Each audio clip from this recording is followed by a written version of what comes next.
La dernière. Bonsoir à toutes et à tous. Bonsoir Radio Nova. Bienvenue dans la dernière.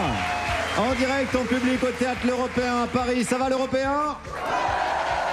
C'est un oui, nous sommes de retour après une semaine de vacances. Il s'en est passé des choses. François Bayrou a regretté d'avoir eu une fille.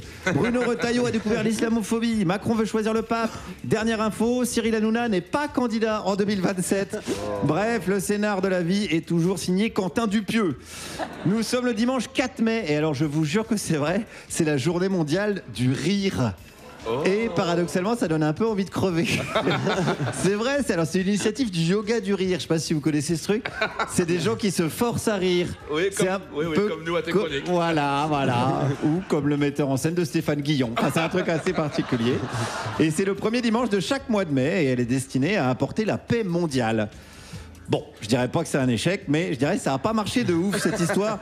On va essayer de s'y coller au rire avec celle dont le rire est classé au patrimoine mondial de l'UNESCO, Juliette Arnaud. Et bonsoir.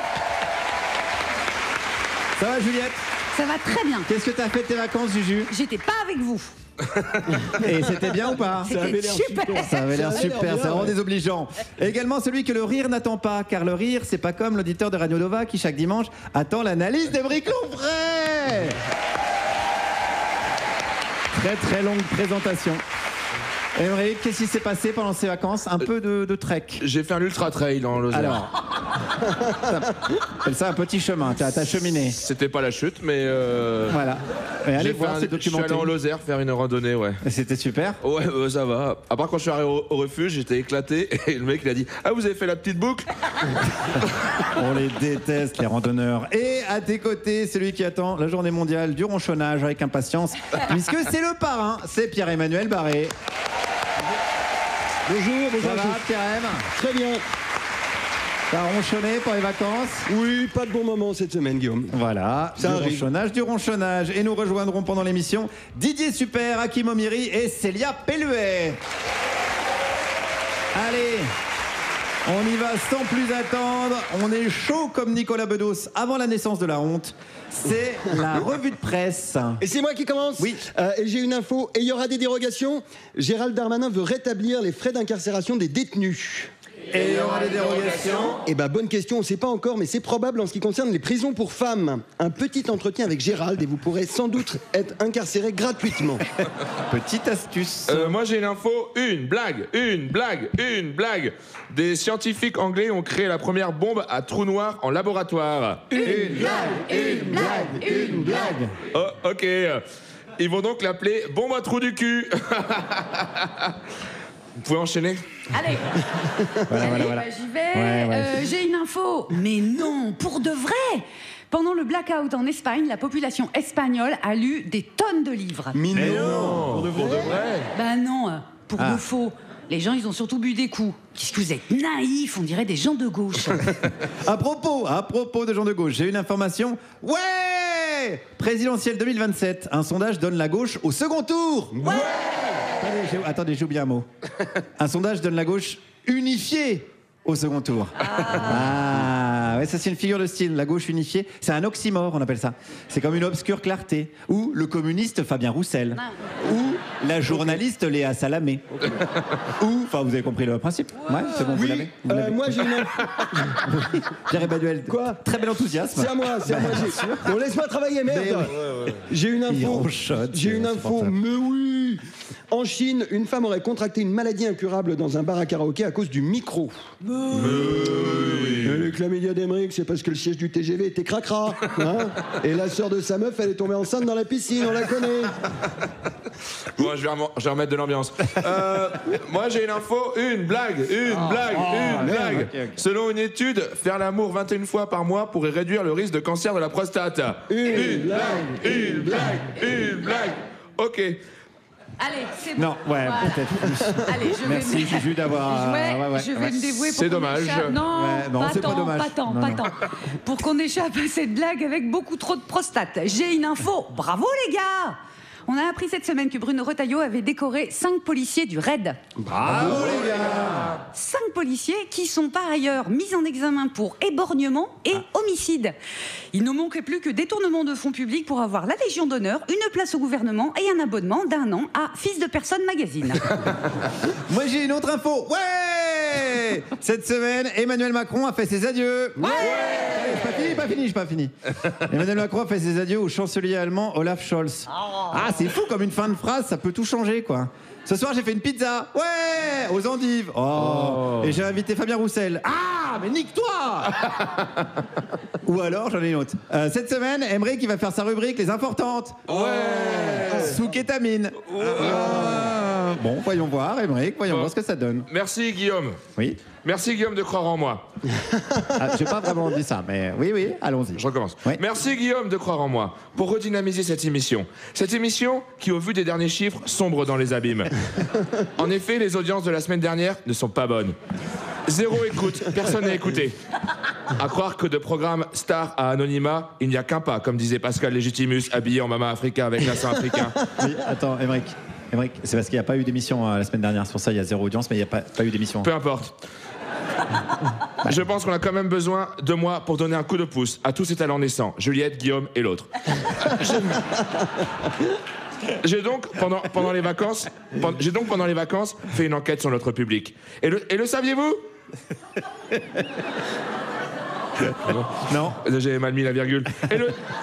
Mais l'âge moyen de nos auditeurs est de 36 ans. Le métier le plus exercé est graphiste en freelance. Et à la question « Quels sont vos projets pour demain ?», la plupart ont répondu « On verra demain ». C'est donc à l'aide d'un calcul savant que j'ai pu savoir quels étaient leurs points d'intérêt communs, la convergence des passions, le croisement des préférences, là où la courbe de l'offre et la demande se croisent. J'ai mis longtemps à écrire ça. Voilà. Ça se sent, hein. T'as mis longtemps à le lire aussi. Non, mais là c'est toxique. C'est toxique. Bon, alors, bon, je recommence. Non. Je suis déjà épuisé, putain, on a commencé depuis là où la courbe de l'offre et la demande se croisent. Et parmi toutes les possibilités, c'est bien entendu la fête qui ressort en premier. Juste devant la Fiesta, qui arrive en 2e position, puis la Java, en 3. Mais qu'arrive-t-il quand on fait la fête et que le bar ferme à 1h à cause que c'est des vieux qui font les lois ? Eh bien, on est bien embarrassé. On cherche donc des afters. Je vais donc vous donner les horaires des afters de la semaine.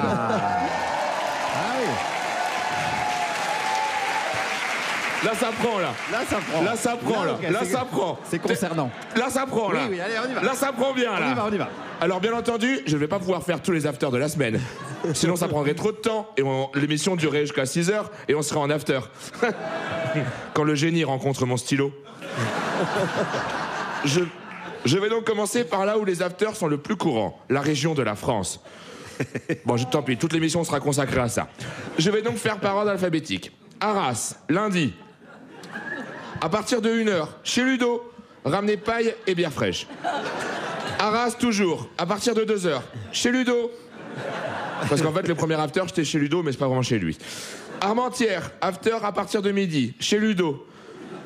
Arras, mardi, chez Ludo à partir de midi.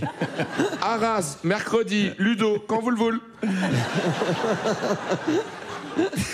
Julie et Nico seront également ravis de vous accueillir au 19 rue de Lagnol à partir de 1h15. Amenez vêtements légers et alcool fort. Arras, jeudi. Ah, là ça commence à être sérieux.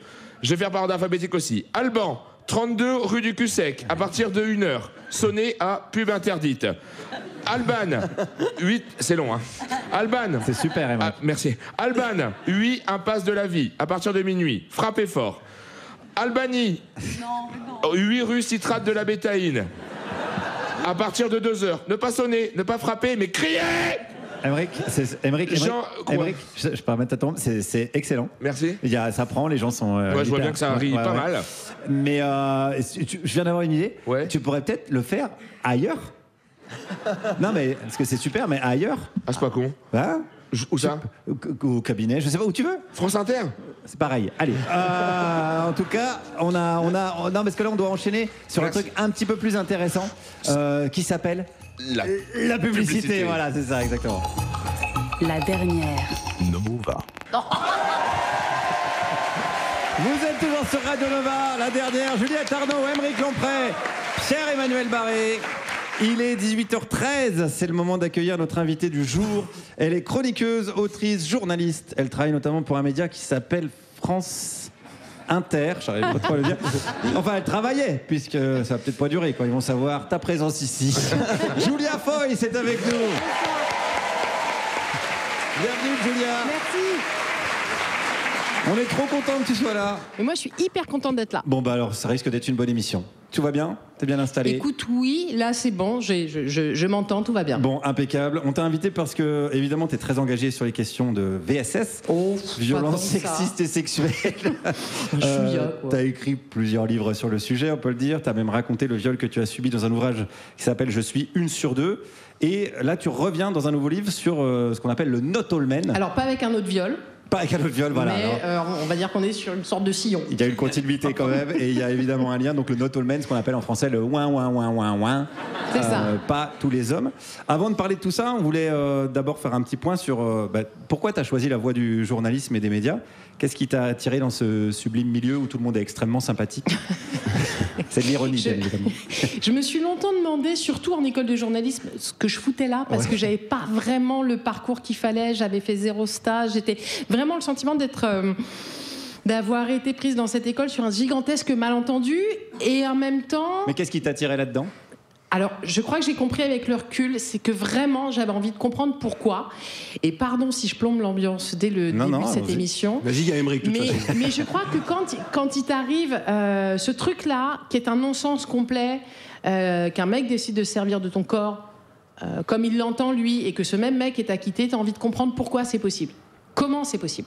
Et je crois que très vite, je me suis intéressée à des sujets de société, à comment on fait société ensemble. Que soit on a, à moins d'être profondément sédaté, on se rend assez vite compte que ce qu'on nous vend comme le pays des lumières et de l'égalité, ça fonctionne pas tellement. Ah bon? A priori. Et puis, moi, les inégalités qui m'ont pété à la gueule tout de suite, c'est celles que je subissais au premier chef, c'est-à-dire des inégalités femmes-hommes. Et donc, je me suis mise à travailler sur le sujet, et puis voilà. Et à aucun moment, tu as envisagé justement de faire du droit, alors que ce soit pour être avocate, pour être juge, pour flic? Non, parce que... CRS? Tu vois, CRS Non, parce que l'acquittement, je crois que de ce jour-là, j'y ai plus cru. Il y avait quelque chose en moi qui résistait très profondément. Mais justement, en se disant, je vais le changer, je vais être à l'intérieur. Je crois que non. Je crois que de toute façon, j'aimais écrire, par ailleurs. J'aimais raconter des histoires. J'aimais, ça peut paraître idiot dit comme ça, mais j'aimais la rencontre humaine. Et je suis quelqu'un de très curieux, donc j'aimais ça. Et puis voilà, c'est pour ça que c'est plus un choix positif qu'un choix par défaut. Mais je crois que l'institution judiciaire, vraiment, moi, quand je vous parle de ça, je vois les portes du tribunal qui se referment sur cette place à Carpentras à 1h du mat. Et je me suis dit, plus jamais j'y fous un pied, parce que plus jamais j'y crois. Donc je vais faire ça autrement. Je vais lui péter les rotules, le système, mais autrement. Et donc tu le fais au jour le jour. On va être bonjour, on va parler de ta très bonne émission sur France Inter qui s'appelle En marge, hein, et pas En marche. Alors... Non, parce que ça voudrait dire qu'il y a des dirigeantes de Radio France Inter qui seraient macronistes. Et ça, on peut pas dire, on saurait pas dire. Alors que c'est vrai, hein. Non, on n'a pas le droit de le dire. Non. C'est mon personnage. C'est une émission. C'est une émission, comme tu le dis, qui se balade sur les frontières du genre. C'est une émission effroyablement woke. Comment t'expliques que ce mot woke qui soit devenu une bombe, même pas un retardement, une bombe tout court dans le débat public? Alors, pour moi, non, parce que moi, j'entends toujours un woke, tu sais, comme quand on fait... Non, pas chinois. Non. Ouais, Aymeric peut partir en accent à tout moment, donc très bien. Moi, j'écoute pas l'émission depuis le début, donc... Très bon réflexe, Julia. Mais disons que sur moi, ça a pas encore pris. Je crois que de toute façon, quand on met les pieds sur ce genre de terrain-là, on sait que tous les moyens vont être bons pour qu'on ferme notre gueule. Donc, ils peuvent nous balancer du woke à tout va. Moi, en fait, je ne l'entends même pas. Vraiment. Mais sinon, je pense que j'aurais pas tenu aussi longtemps sur ces engagements-là et à écrire sur ces terrains-là, parce que en vrai, mais au moindre poste, au moindre poste fait, par exemple sur le Not All Men, sur mon dernier livre. Si je lis les commentaires, soit j'explose de rire, soit j'arrête d'écrire, je sais pas. Mais donc j'ai un peu la flemme de les lire parce que je sais à peu près à quoi je vais m'attendre, et donc woke c'est une tentative de plus, mais comme moi je suis convaincue que le sens de l'histoire est le nôtre, fatiguez-vous, et puis le monde d'après on va le faire sans vous, quoi. Ça c'est intéressant, c'est-à-dire que tu es plutôt, non pas optimiste, mais tu te dis il y a des choses qui ont avancé. Tu le constates ? La rue bouge. Ouais. La rue bouge, vraiment. Je crois qu'il y a, notamment chez les nanas de 20-30 ballets, que je trouve absolument incroyables. Je les trouve très audacieuses, je les trouve très drôles, très courageuses. Je crois vraiment beaucoup en elles. Un peu moins... Chez les mecs du même âge, je sens un peu moins ça, mais ils n'auront pas le choix, en fait, parce que sinon elles feront sans eux. Très clairement. Ouais. Donc non, je crois que la rue bouge. Je crois que moi, quand ça m'est arrivé, j'étais vraiment convaincue d'être la seule à qui ça arrivait. Aujourd'hui, je crois qu'une nana de 20 ans qui subit la même chose que ce que j'ai subi, c'est très bien qu'on ait des dizaines de milliers, et ça change tout. Donc c'est le fameux MeToo, évidemment. Ouais, et largement. Tu disais que ça changeait pas vraiment chez les mecs, mais est-ce qu'il n'y a pas, alors peut-être pas une prise de conscience générale, mais peut-être un flip général? Alors moi, l'idée que les mecs aient peur, elle me fait doucement rigoler. Ouais. Parce que les agresseurs savent au contraire dans quelle impunité totale ils vont pouvoir agir, ou quasi totale. Donc les mecs ont absolument pas peur. À la rigueur, ils ont peur qu'on se foute de leur gueule. Mais si on compare leur peur à la nôtre, qui est quand même de construire toutes nos interactions sociales avec cette épée de Damoclès sur la tête, c'est-à-dire qu'au moment où ça ripe, il y a quand même l'idée qu'on est foutu, c'est-à-dire physiquement et ensuite institutionnellement. Donc cette peur-là, la peur des gonzesses, elle est autrement plus dense et intense, et on arrive à vivre avec, donc je pense qu'ils vont y arriver aussi. Juliette, t'avais quelque chose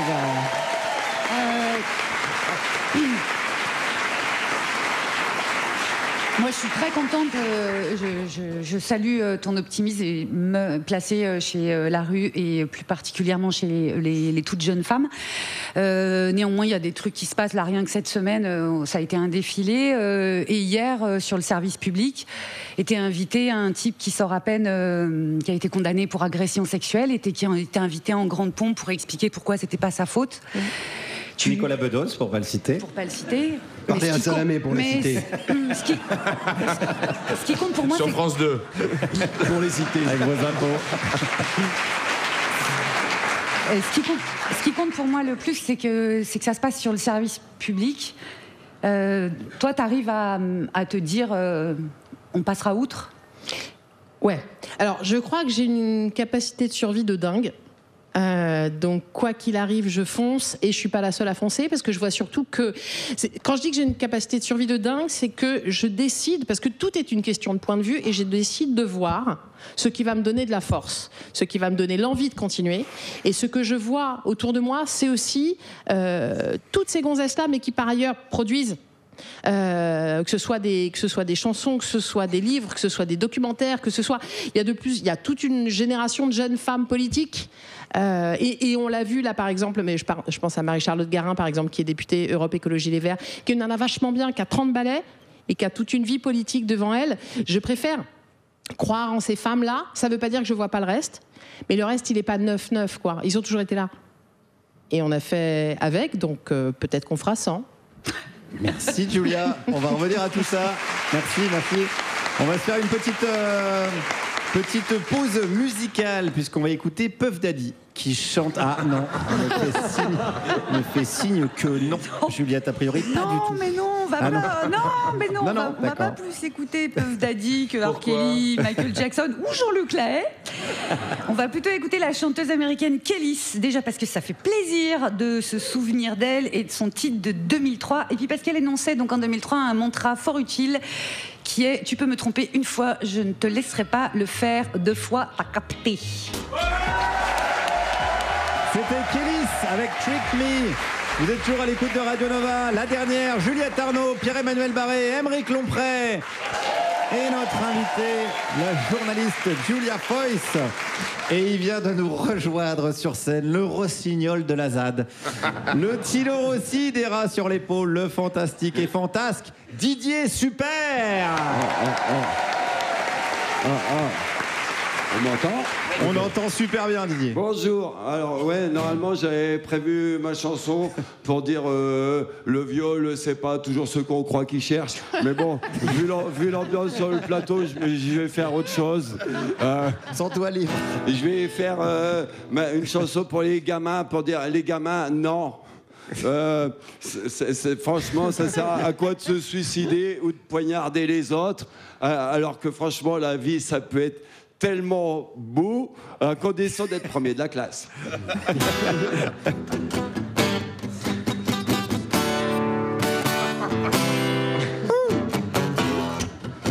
Ouais, je travaille le métal en ce moment.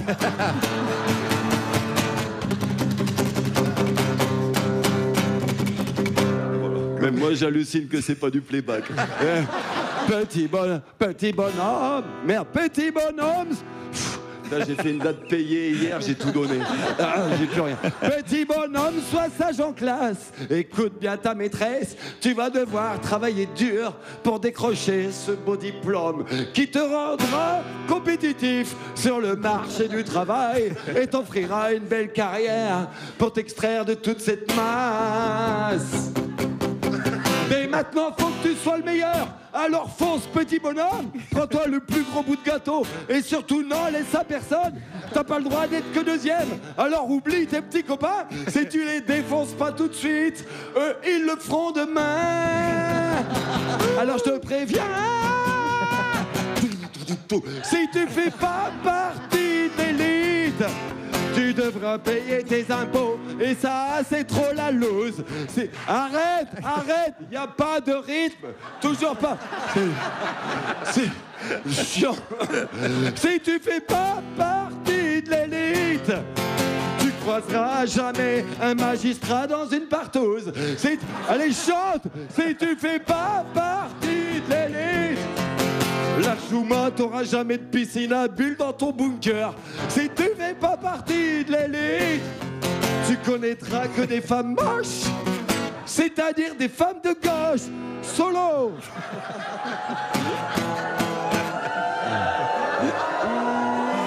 Ah merde. T'es passé du public au privé, mais t'as quand même récupéré les clients du public. Trop fort. Allez, solo. Ouais, bon, laisse tomber. Mais non, tu seras pas un salaud. Tu feras des dons aux gens fauchés, mais pas tout le temps, uniquement quand ce sera médiatisé. Et dis-toi bien que ta nouvelle vie prend pas un si mauvais départ, puisque putain quand même, déjà t'es pas un noir. T'es pas un noir. Si tu fais pas partie de l'élite, tu goûteras pas ce plaisir fin de t'enfiler des gamins.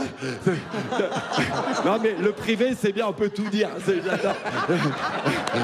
Si t'es prêt? Si tu fais pas partie de l'élite, s'il y a un confinement demain, toi tu seras privé de resto clandestin.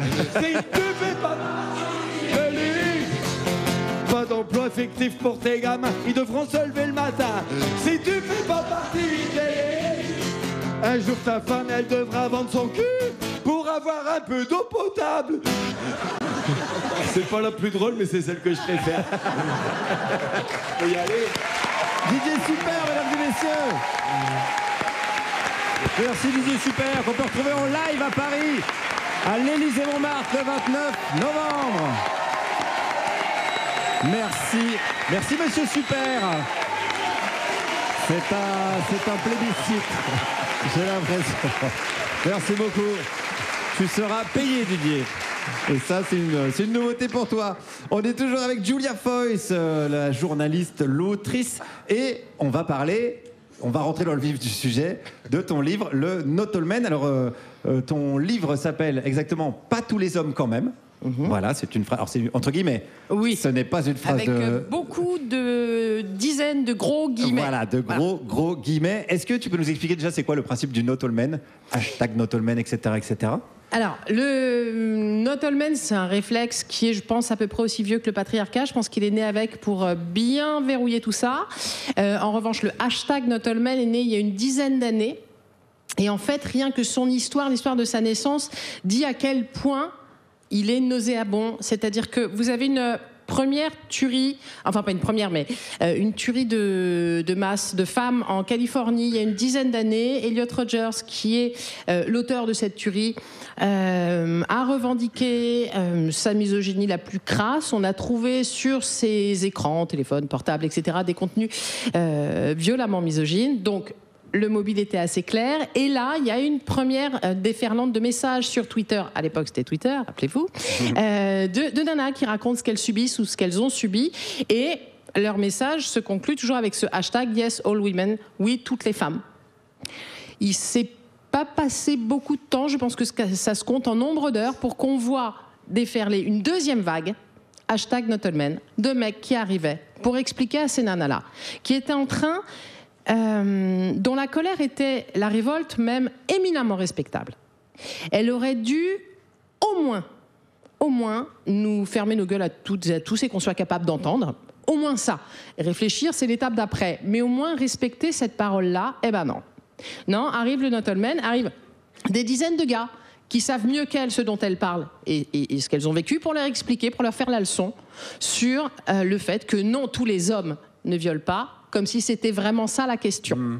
Ça, c'est la première occurrence avec ce hashtag not all men. Et à partir de là, vous pourrez le voir, mais franchement, c'est systématique de toute façon, puisque le problème est systémique et que ça fait partie du problème. C'est systématique à chaque récit de violence faite aux femmes. Très très vite, sur les réseaux, au 3e, au 4e commentaire, vous aurez quelqu'un pour vous expliquer que non, tous les hommes ne cognent pas, ne violent pas, ne harcèlent pas, comme s'ils méritaient des lauriers pour ça.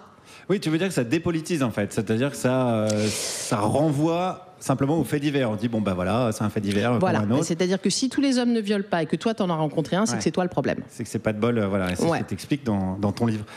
Et moi, alors je vais dire, j'ai posté juste la couverture de ton livre sur Facebook et je vais jamais voir les commentaires normalement. Et j'ai un pote qui m'a dit vas-y quand même parce que c'est assez incroyable. Et donc effectivement, t'as des gens qui répondent premier degré sans avoir lu le livre, j'imagine, parce qu'il vient de sortir. Ce qu'il y a sur la couverture, en fait.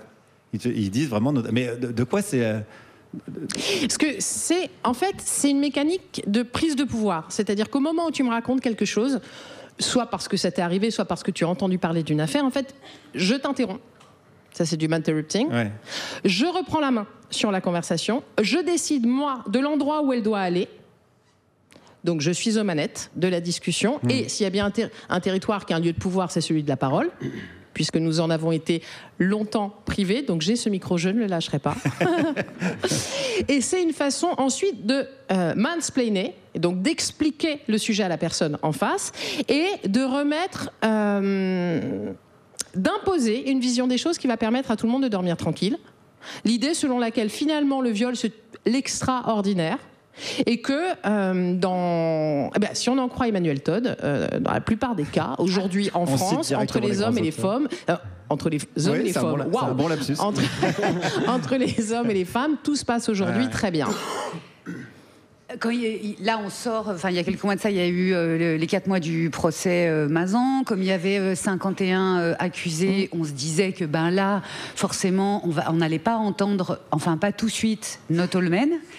Et en fait, si. Immédiatement. Ça a été, mais instantané. Immédiat. C'est une façon de s'enfoncer dans ce que j'appelle le déni français. C'est-à-dire, je ne veux pas voir, je ne veux pas entendre. Et je fais semblant d'oublier que laisser faire, c'est finir par être complice d'un système que je laisse perdurer. Et un système qui permet, il faut quand même le rappeler, un viol ou une tentative de viol toutes les 2 minutes 30. Et au bout du compte, 0,6% des viols qui finissent condamnés aux assises. C'est ça qu'on laisse faire en disant not all men. C'est pour ça que c'est au-delà de problématique. Juliette, tu voulais rajouter quelque chose ? Non, là, je viens d'encaisser. C'est le 2 minutes 30. Ouais, je viens d'encaisser. Et est-ce que tu as fait ce livre ? À qui il est destiné, ce livre ? Est-ce qu'il est destiné, tu penses, aux gens qui disent ça pour qu'ils prennent conscience ? Ou est-ce que tu as la flemme d'expliquer au bout d'un moment ? Ou est-ce que c'est pour donner des arguments aux gens qui sont déjà... C'est les deux. Celles pour qui je n'aurais jamais la flemme de tendre la main et de faire quelque chose, c'est toutes les femmes que je croise qui subissent aussi parce qu'elles n'ont pas forcément encore les clés, pas forcément encore les concepts, pas forcément encore les chiffres, pour comprendre que ce qu'elles subissent n'est pas normal. Pour elles, j'aurais jamais la flemme. J'aurais jamais la flemme pour les copines féministes qui disent « mais moi, en fait, je suis fatiguée » ou « je me suis énervée, j'ai pas eu les arguments ». Bon bah tiens, vas-y, prends le livre, donne-le.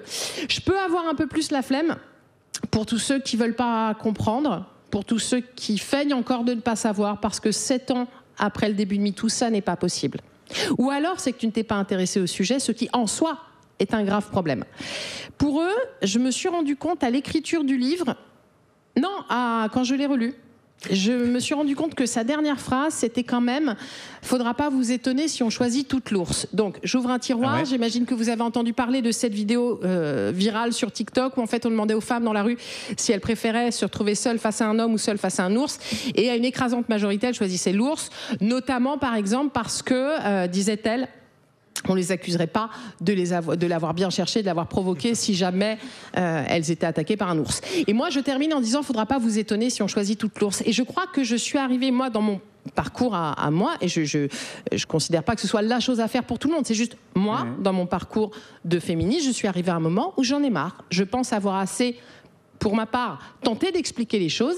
Si tu veux pas comprendre, alors c'est que je n'ai pas besoin de toi à mes côtés parce que c'est que tu fais partie du problème. Donc c'est la dernière fois. Voilà. Et moi, après, je parlerai d'autre chose. Merci, Julia, merci beaucoup. On va revenir à tout ça. Et évidemment, on peut t'applaudir. On a encore plein de questions à te poser.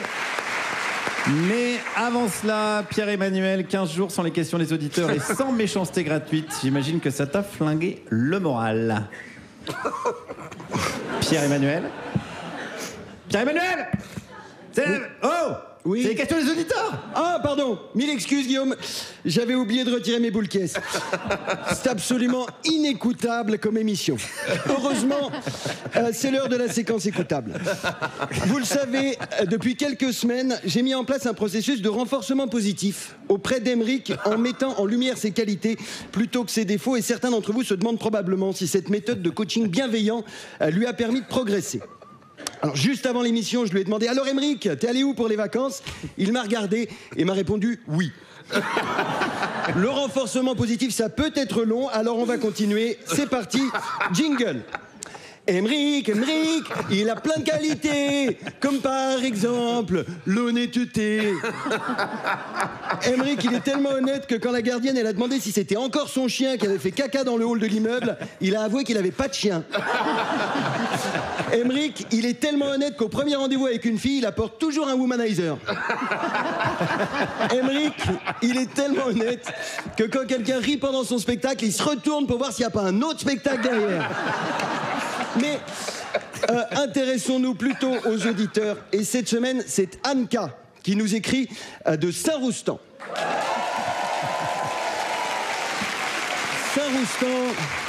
Saint-Roustan où se déroulaient ce week-end les journées portes ouvertes de l'université Mohamed Rosenberg, théâtre historique du combat féministe mené depuis plus d'un demi-siècle par la commune. On se souvient que dès 1950, le maire Ferdinand Maurice avait interdit le port du voile dans l'établissement afin de libérer les femmes de la pression religieuse et patriarcale symbolisée par ce morceau de tissu. Certains ne voient que le bonnet, le bob ou le béret. Moi, je vois la femme oppressée, avait gravement déclaré Ferdinand Maurice l'année suivante, avant d'étendre l'interdiction à tous les artifices couvrant la tête, les cheveux pouvant être considérés comme un couvre-chef. Il fut décrété que pour leur émancipation, toutes les étudiantes devraient être tondues. Avec la découverte par le professeur Jouclan en 1960 du grand rien et de l'inexistence de Dieu, la lutte contre l'asservissement religieux devient caduque. Les racilariens durent donc trouver d'autres moyens de libérer les femmes de l'oppression masculine, et ce, de gré ou de force. Les mots forts du féministe radical Nicolas Bidos résonnent encore. Your body, my choice. Dès 1965, 2 mesures fortes mais complémentaires furent adoptées. Tout d'abord, afin de préserver les étudiantes des regards libidineux de leurs camarades et de prévenir les agressions sexuelles, les mini-jupes, débardeurs et autres crop-tops furent bannis de l'université. Mais Les femmes ne devant être sans cesse ramenées à leur condition féminine, les robes longues, les chemisiers et les cigarettes Vogue Super Slim Menthol furent également proscrits.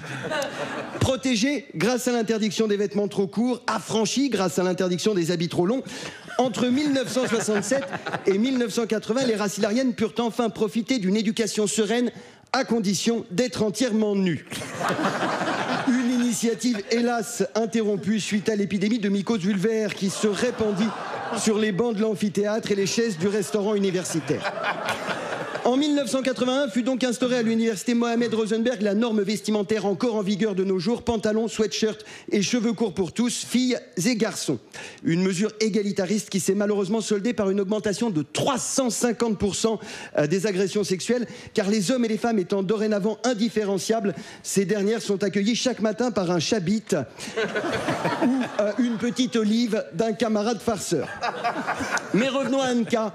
Anka qui nous dit « Bonjour, je souhaite étudier à l'université Mohamed Rosenberg en septembre prochain, mais impossible de remplir le dossier d'inscription sur leur site. Savez-vous s'il y a un problème ?» Eh bien non. Non, Anka, pas de panique, aucun bug. C'est juste que le maire Guilhem Maurice a enfin trouvé la solution pour protéger les femmes à l'université, interdire les femmes à l'université. Le progrès est en marche.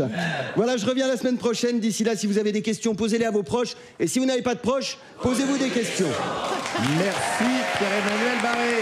Merci Pour Guillaume. cette page d'histoire et d'émancipation. On peut retrouver cette chronique, comme toutes les autres chroniques, en podcast. Comme ça, vous êtes peinard, vous n'avez pas ce qui suit. Ce qui suit, c'est la publicité.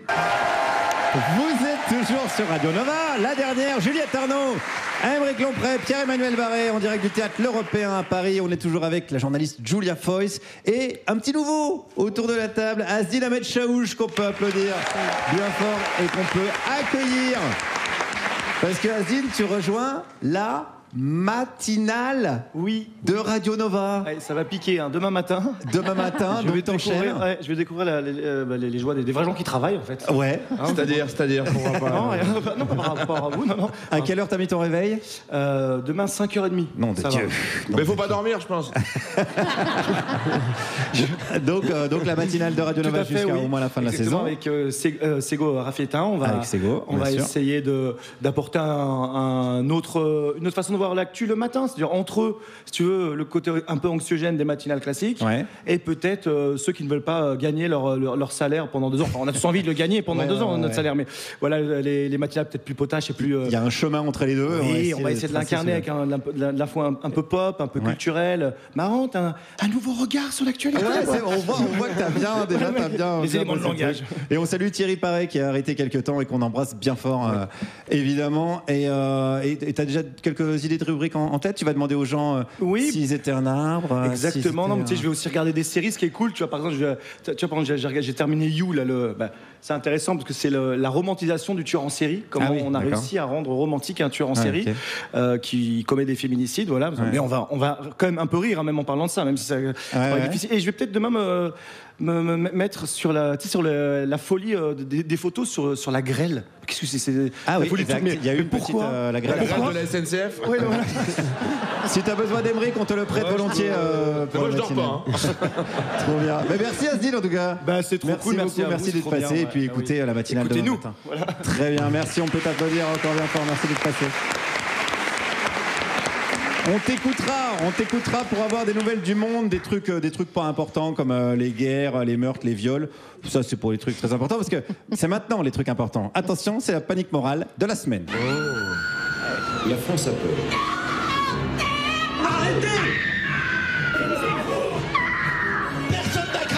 La France a peur des jeunes. Car comme le disait la philosophe Juliette Arnaud, les jeunes, c'est des cons. Les jeunes, ils passent leur temps sur TikTok, ça se paluche devant Thibaut Inchep et ça se finit comme Malo Williams, notre réalisateur, à écouter du reggaeton en sniffant de la colle. Les jeunes, c'est bien de la merde et souvent c'est des délinquants. Des mineurs attaquent des mineurs dans des lycées. Comment on lutte contre ça? Alors déjà, première chose, on allume CNews. Il y a urgence dans les lycées, il y a urgence dans cette violence, il y a urgence partout. Voilà, vous l'avez reconnu, c'est Jean-Marc Morandini qui est appelé à la rescousse quand il s'agit de parler de protection des mineurs et de délinquance et Et ça, je trouve ça super, parce qu'il y a une expertise. Parce que le gars, il connaît le sujet. C'est comme inviter Nicolas Bedos pour parler de dignité. Ben, c'est sympa, parce qu'il nous explique comment on peut s'en passer, et c'est passionnant. Évidemment, Cyril Hanouna est de la partie sur ce sujet complexe des mineurs délinquants. Mais alors, avec Cyril, on est davantage dans le domaine de l'expertise, de la précision. Moi, je vais donner un chiffre. C'est pas un vrai chiffre, mais de ce que je pense. Et je suis persuadé que j'ai raison. Moi, je vais donner un chiffre. C'est pas un vrai chiffre de ce que je pense, mais je suis persuadé que j'ai raison. Vous avez reconnu la devise des médias Bolloré. C'est vraiment inscrit au fronton, hein, juste à côté de c'est les woke. Voilà, bah, c'est cette phrase-là. Alors on l'attend tous. Et bah, c'est le chiffre de Cyril. 90% des mineurs délinquants, ils n'ont peur que d'une seule personne, leur père. Et voilà, 90% ont peur de leur père. Et ça monte à 97% quand le père est Xavier Dupont de Ligonnès. C'est mes chiffres. Ou Cyril Hanouna, ça marche, voilà. C'est un chiffre dont je suis pas sûr, mais j'y crois, donc ça marche. Sur RMC, on parle chiffres aussi. C'est le nombre de gamins qui traînaient dans la rue que la police de Béziers a récupéré malgré le couvre-feu. Ils ont pris l'année dernière 150 gamins, quoi. C'est ouf. De moins de 13 ans, après 23 heures, non accompagnés dans la rue, quoi. Donc à un moment donné, et certains, où c'est 150, enfin, il y a 150, il y a peut-être pas 150 gamins, mais il y a 150... et il y a le chiffre. Non, il y en a qui ont peut-être été écrits plusieurs fois. Voilà, attendez, on s'en fout. On dit des chiffres, quoi. On va pas commencer à chiffrer. De toute façon, on leur fait dire ce qu'on veut aux chiffres. Regardez, si je dis 3 grammes 4, bah, c'est un lundi matin pour Aymeric, mais c'est aussi un critère de recrutement pour RMC. Donc voilà, les chiffres, on s'en fout. Et c'est comme ça qu'on trouve les solutions pour lutter contre la délinquance des mineurs. Moi, je suis même, quand ça commence à être la fratrie tout entière qui est pas là ou qui fait n'importe quoi, le logement social, au revoir. Il n'y a pas de raison que l'argent public serve à aider des gens qui ne sont même pas à la hauteur de leur autorité parentale. Ben, on va leur retirer au moins les allocs, parce que c'est nous qui payons. Et voilà, parce qu'on en a plein le cul. Au bout d'un moment, il faut le dire, les pauvres, ils commencent bien à nous faire chier à pas s'occuper de leurs gosses. Alors que nous, les riches, voilà, moi je vois la petite Myrtille, elle a 2 nounous, parce qu'on s'en occupe. Voilà. Quand on veut trouver les solutions, on les trouve. Regardez Pierre-Emmanuel, il n'a pas envie de s'occuper de ses gosses. Qu'est-ce qu'il a fait? Il a trouvé une babysitteuse lituanienne, il l'a épousée, et puis il lui a fait des gosses. Ensuite, des fois, faut se creuser faut se creuser le ciboulot, les pauvres. Voilà. Réfléchissez. Allez, peut-être que sur RMC, on a encore une autre solution. Peut-être une solution intermédiaire avant de commencer par faire ça, c'est prendre ta police municipale et aller chercher les gamins chez eux tous les jours. Moi, je vais te dire, avec une police municipale même pas armée, j'irai pas chez certains parents chercher les gosses. Hein. Je vais te dire. Voilà, mais moi je te dis, allez, le GIGN, terminé. Hein. C'est ça qu'il nous faut en France pour amener les gamins, faire de la pâte à modeler ou Pythagore, je sais pas quoi. Et puis on va pas commencer à se poser la question de la pauvreté et de la redistribution des richesses. Parce que s'ils restent à la maison, les gosses, à regarder la télévision, le risque, c'est qu'ils deviennent aussi cons que les gens qui sont dedans. Merci, Guillaume. Voilà. Oui, à côté. Tous ces gens qui commencent des phrases par « moi je te dis que… » Je te dis, bon, c'est comme ça. Ouais, alors vous êtes toujours sur Nova, il est 18h52, on est toujours avec Julia Foyce, autrice et chroniqueuse. Dans ton livre, Pas tous les hommes quand même, beaucoup de point d'exclamation, toutes les guillemets de la terre, tu rappelles aussi que le viol, c'est le crime le mieux partagé par tous les milieux sociaux. C'est pas on veut pas dire que c'est de droite ou de gauche, enfin moi j'ai ma petite opinion, bon bref, de riches ou de pauvres, tous les pays, toutes les cultures. Oui, c'est-à-dire qu'on a cette espèce de figure qui est très pratique. Toujours pareil, l'idée c'est de pouvoir dormir tranquille et de se lever dans ce déni qui va nous aider à avancer dans la vie. Hein. Donc cette idée du monstre, elle est hyper pratique. Mais il n'y a rien de plus faux, il n'y a rien de plus incongru et il n'y a rien de plus coupable, encore une fois, 8 ans après MeToo, de continuer à se raconter l'histoire d'un violeur qui serait une sorte de loup-garou ou d'étranger, évidemment, qui interviendrait à la nuit tombée, voire en pleine nuit noire, dans une ruelle sombre et avec, sur une nana passablement alcoolisée et plutôt en mini-jupe. C'est très pratique parce qu'au moins ça n'interroge rien. On reste dans un récit qui est vieux comme la Bible, hein, selon laquelle les femmes tentent, manipulent et l'homme, le pauvre, la chair est faible, donc à la rigueur il peut succomber. Et puis l'idée selon laquelle le danger vient de l'extérieur. Et donc ça, il n'y a rien de mieux quand même pour cloîtrer les femmes à la maison. Quand on sait que 9 viols sur 10 sont commis par un proche de la victime, on sait bien que, encore une fois, ces chiffres-là, pardon, alors je sais pas si c'est un chiffre ou si je l'invente ou si non, c'est vraiment un chiffre. Ils font pas plaisir, mais ils racontent un réel auquel on peut pas échapper. Et à un moment donné, il va falloir se le colter. Et ce monstre-là, vous citiez Mazan tout à l'heure, mais pareil. on a raté une occasion gigantesque de réfléchir. On a 51 accusés. Leur seul point commun, c'est d'être des mecs. C'est le seul point commun. Et on en sort avec quoi? On en sort avec un monstre qui est Dominique Pellicot, qui lui va prendre 20 ans, mais tous les autres auront une peine globalement inférieure à ce dont on est censé écoper quand on commet un viol. On aurait pu réfléchir à l'extraordinaire banalité du mal, et écrivez-le comme vous voulez, et on a raté cette occasion-là pour se rendormir avec l'idée d'un monstre d'un côté et d'une héroïne de l'autre. Est-ce qu'on a perdu cette opportunité aussi parce que nous, les Français, on a ce truc de cette immense fierté, peut-être assez pas très bien placée, à propos du siècle des Lumières que tu évoquais tout à l'heure. Ah, mais c'est comme Tchernobyl, ça s'est arrêté à nos frontières. Les viols, c'est pareil. Mais alors, c'est quoi cette foutue lumière qui nous inonde pas? Mais parce que c'est de toute façon un discours, celui-là encore, produit par des mecs et pour des mecs. C'est une autre version, peut-être plus dangereuse parce que vachement agréable à se raconter. Pour l'estime de soi, c'est vachement bien d'être dans un pays, dans le pays de la Révolution, dans le pays du suffrage universel, masculin. Assez longtemps, mais universel quand même. Et c'est nous qui sommes idiotes de pas nous sentir incluses dedans. On a ce roman national qu'on adore se raconter, cette histoire qui, encore une fois, va nous permettre de dormir tranquille. La vérité, c'est que si l'universalisme reste un idéal, évidemment, nous, on y travaille. Et quand je dis nous, c'est les féministes. Les autres, peut-être un peu moins. Et sur quel pays on pourrait prendre exemple? L'Espagne. Évidemment l'Espagne. Alors qu'ils viennent de vachement plus loin que nous, normalement. Enfin, il y a eu 30-40 ans de franquisme. Enfin, c'est une dictature, en général, c'est pas tellement un endroit où... Ouais, mais il y a eu la Manada, il y a eu l'affaire de la meute, donc moi, j'ai vraiment espéré qu'avec Mazan, il se produise la même chose. La Manada, c'est donc, il y a 3 mecs qui, non contents de violer une femme sous un Porsche, se filment, sont très fiers d'eux, postent ça sur les réseaux sociaux, et... c'est une affaire qui déjà fait grand bruit, sauf que le bruit va redoubler quand ils vont être condamnés pour agression sexuelle et pas pour viol. Et à ce moment-là, qu'est-ce qui fait que le pays tout entier était prêt à ça? On ne sait pas, une somme d'ingrédients. Mais le pays est mis à l'arrêt par des femmes qui décident, qui décrètent une grève générale. Et on est ça, c'est entre 2016 et 2018. Et après, vous aurez les premiers gouvernements féministes. Et vraiment, et la loi dit comme tel. Le droit a changé? Oui, vous avez une loi qui est très bien faite. Alors, elle est imparfaite parce qu'elles le sont toutes, mais globalement, il y a une loi globale sur les violences de genre. Donc, on n'est pas seulement dans de la répression, on est aussi dans de la prévention. Et vous savez le mal qu'on a en France à mettre en place cette foutue éducation à la vie affective et sexuelle. Et d'ailleurs, juste après Mazan, il y a eu un nouveau tollé. Je ne sais pas si vous vous souvenez, levée de bouclier. Il fallait absolument pas apprendre aux enfants. Alors, ceux qui circulent, c'est on va pas apprendre aux enfants à se masturber en classe. Non, parce que c'est pas l'idée en fait. C'est pas ça. Donc il y a un volet répressif et un volet prévention. Et il y a surtout des sous. Ça coûte de l'argent, mais quand on aime, on compte en fait. Et le blé, on le met en France. Il s'est passé quoi? Il s'est passé qu'en 8 ans, les plaintes ont explosé. Cette fameuse libération de la parole qui, comme d'habitude, c'est pas tout à fait accompagné d'une libération de l'écoute. Or, c'est vraiment ça l'enjeu. Et comme le budget n'a pas été augmenté, ou très peu, mathématiquement, le budget, l'enveloppe dévolue à chaque femme victime de violence a baissé de 25%. Donc, du côté des institutions, on va dire que c'est pas encore ça.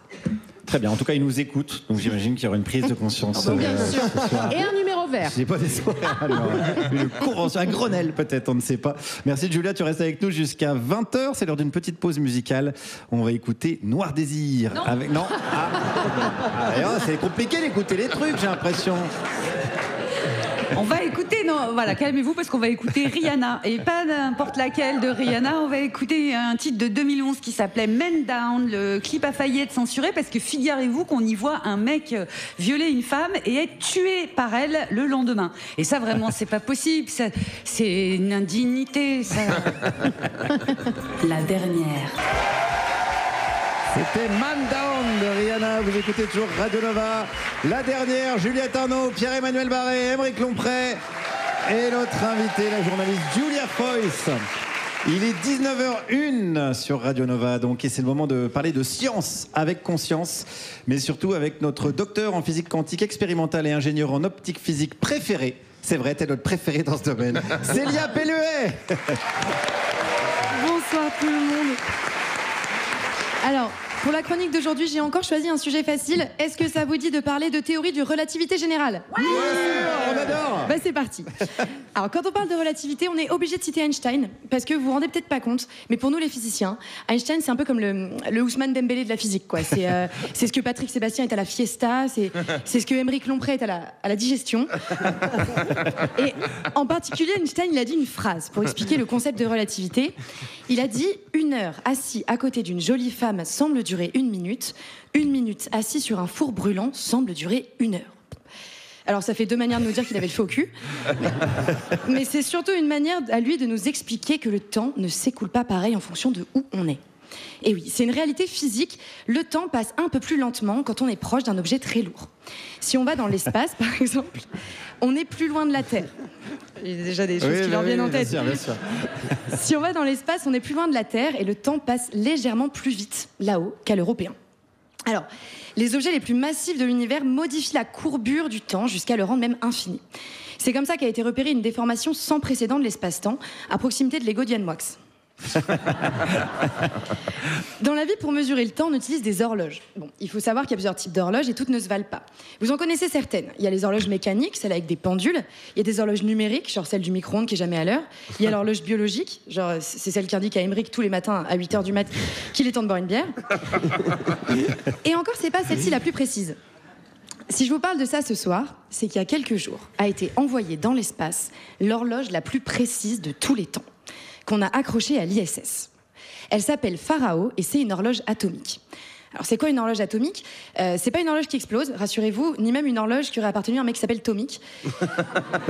C'est un instrument scientifique qui permet de mesurer le temps très très précisément. Et c'est très important pour la science. C'est aussi le seul outil assez précis pour mesurer des phénomènes extrêmement courts, comme le passage à Matignon de Michel Barnier. Comment ça marche, une horloge atomique ? En physique quantique, on sait que les atomes vibrent. Il faut les imaginer comme des minuscules petits métronomes ultra rapides. Ils font une espèce de twerk atomique. Voilà. Et pour mesurer le temps, il suffit de caler une horloge sur leur twerk. En général, on utilise l'atome de césium. Et franchement, vu son sens du rythme, je comprends pas pourquoi on l'a pas appelé le bélion de césium. Et l'avantage, c'est que contrairement à une pendule dont la période d'oscillation peut ralentir avec le temps, eux, ils gardent le rythme avec une extrême précision. Et c'est grâce à cette propriété qu'on a défini ce qu'est une seconde. Alors, qu'est-ce que c'est exactement une seconde ? Pour Jean-Luc Lahaye, ça peut être un plan cul. Mais pour nous, les physiciens, c'est très exactement le temps qu'il faut à l'atome de bélion de césium pour vibrer 9 192 631 770 fois. Merde. Et oui, le véritable maître des horloges, c'était en fait un tout petit atome, et pas du tout Emmanuel Macron, comme il l'avait prétendu pendant sa campagne de 2017. Le problème quand on est chercheur, c'est qu'on finit par tout compter en vibrations d'atomes de césium. Voilà, des formations professionnelles. Alors je vous propose un petit jeu. Je vais vous donner un chiffre en oscillation de césium, et vous allez essayer de deviner à quel phénomène physique ça correspond. Waouh. Allez, c'est parti. Ça a foutu le stress à tout le monde là. C'est parti. 6600 milliards de vibrations de césium. C'est 12 minutes. Et oui, Émeric, c'est 12 minutes. Effectivement, c'est 12 minutes. Et oui. Attends. Vous avez triché. Et c'est le temps passé par Bardella au Parlement européen cette année. 1450 millions de milliards de vibrations. C'est 5 ans. Et oui, Émeric. Bon, allez, non, là. Et oui, c'est ça. Et c'est la période d'inéligibilité de Marine Le Pen.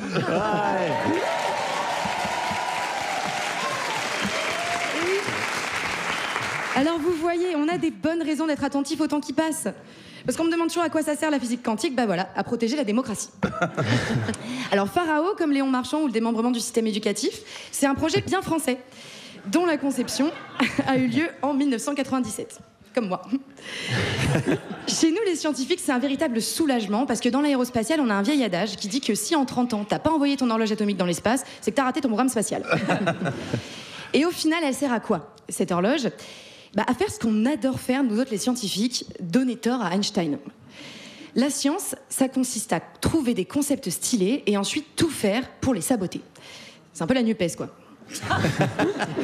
Et c'est ça que Pharao va mettre à l'épreuve. Bon, pas la NUPES, mais regardez si le temps passe vraiment plus vite dans l'espace, comme le prédit la théorie d'Einstein. Alors finalement, c'est quand même fou. On est capable de mettre sur pied des technologies extraordinaires comme Pharao, un projet qui a nesté 28 ans, le travail collaboratif de centaines de personnes brillantes, pour envoyer dans l'espace une horloge qui mesurera le temps avec une extrême précision.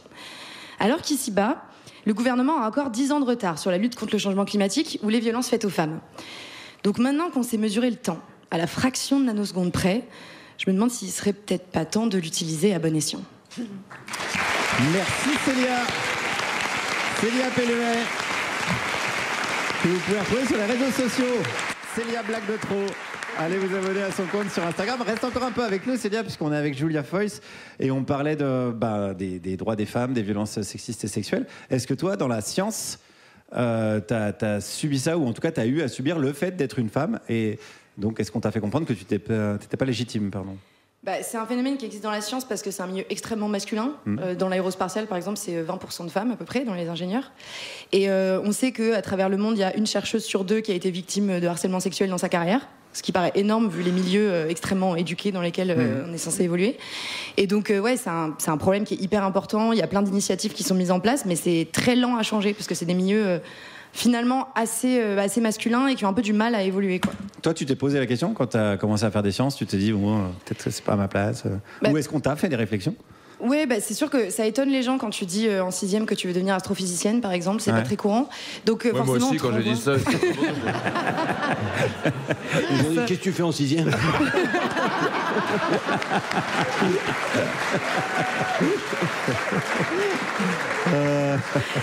Donc oui, je pense que ça surprend les gens, effectivement, et surtout, en fait, on nous renvoie souvent à cette question-là parce qu'il y a des vraies luttes qui sont en cours. Ouais. Et du coup, forcément, on est ramené à ça. Souvent, on nous met dans les vidéos de promotion des labos pour essayer de montrer qu'il y a des femmes, parce qu'il y a une idée de représenter plus les femmes. Donc, on y est confronté assez vite, en fait. Et je pense que c'est une bonne chose de visibiliser les femmes, parce que justement, il faut féminiser ces milieux, quoi. Merci Célia. Célia Pelluet, qu'on peut encore applaudir bien fort. Merci. On a appris plein de trucs intéressants et c'est l'heure de désapprendre à présent, puisque c'est l'heure de la publicité. Oh non. Eh oui. C'est pas possible. La dernière. Il y a un pouce en l'air de Malo, ça veut dire qu'on est à l'antenne. Est-ce que l'Européen est là? Bon, de toute façon, ça c'est déjà une bonne nouvelle. Julia Foyce, c'est toujours notre invitée, la journaliste Julia Foyce. Est-ce que tout va bien? Bon, ça va peut-être pas durer, parce que c'est désormais le moment de retrouver celui qui va vous ouvrir les oreilles avec un chausse-pied et du poppers, Pierre-Emmanuel Barré. Hey, on est content. C'est la fête. Vous êtes bien là? Ouais. Eh ben profitez parce que dans 2 ans jour pour jour ce sera le résultat des présidentielles et vous serez bien en train de chialer vos mères. Regardez, je vais voyager dans le temps pour vous le prouver. Salut les gauchias, je suis le Pierre-Emmanuel du futur, j'arrive de 2027. Vous avez perdu, sauf toi Emeric, t'as pas perdu en 2027 parce que t'es mort en 2026. Allez, bonne journée. Wada! Vous savez combien de blondes il faut pour réussir un créneau? Pardon, excusez-moi, c'est le Pierre-Emmanuel de 2002, je me suis trompé. Ça y est, c'est re-moi.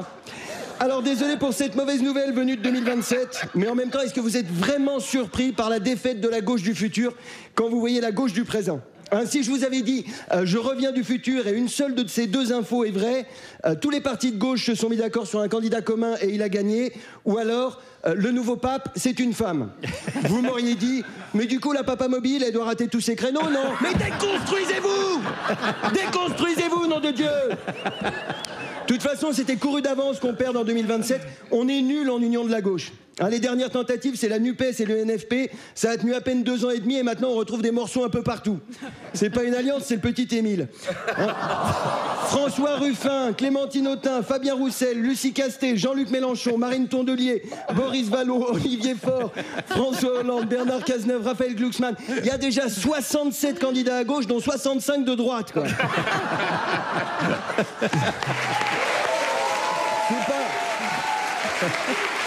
C'est pas une élection qu'il leur faut, c'est un camion de pompiers dans un manège pour avoir un volant chacun. Regardez, c'est moi que je conduis. Non, c'est moi que je conduis. Le conducteur, c'est moi. Mais ta gueule, Jean-Luc. Comment il fait pour avoir autant de tickets, lui? Ça fait 50 ans qu'il est dans le camion. Les gars, c'est bizarre. Ça fait 10 fois qu'on passe devant maman. Alors soit elle court super vite, soit c'est nous qu'on tourne en rond comme des cons. Et juste devant, t'as Darmanin, Wauquiez et Retailleau dans la voiture de police. Alors eux, ils conduisent même pas. Ils sont là, toutou, sur les mamans voilées qui attendent leur gamin.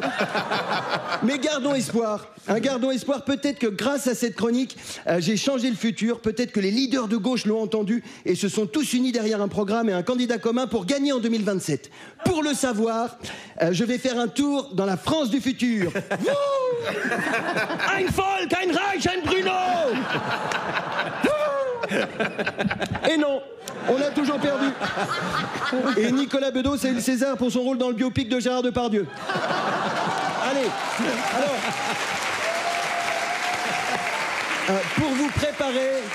pour vous préparer à la défaite dans 2 ans, je vous résume vite fait comment ça s'est passé entre aujourd'hui et 2027. Comme ça, Guillaume, tu verras, t'as rien raté. Ah oui, pardon, je t'ai pas dit. Tu meurs dans 13 jours. Très émouvant ton enterrement. Tous les gens qui t'aiment étaient là. En tout cas, c'est ce que j'ai lu sur les réseaux. C'est parti pour le récap. 17 mai 2025, Guillaume Meurice décide de reprendre les micro-trottoirs et réalise son premier épisode à Gaza.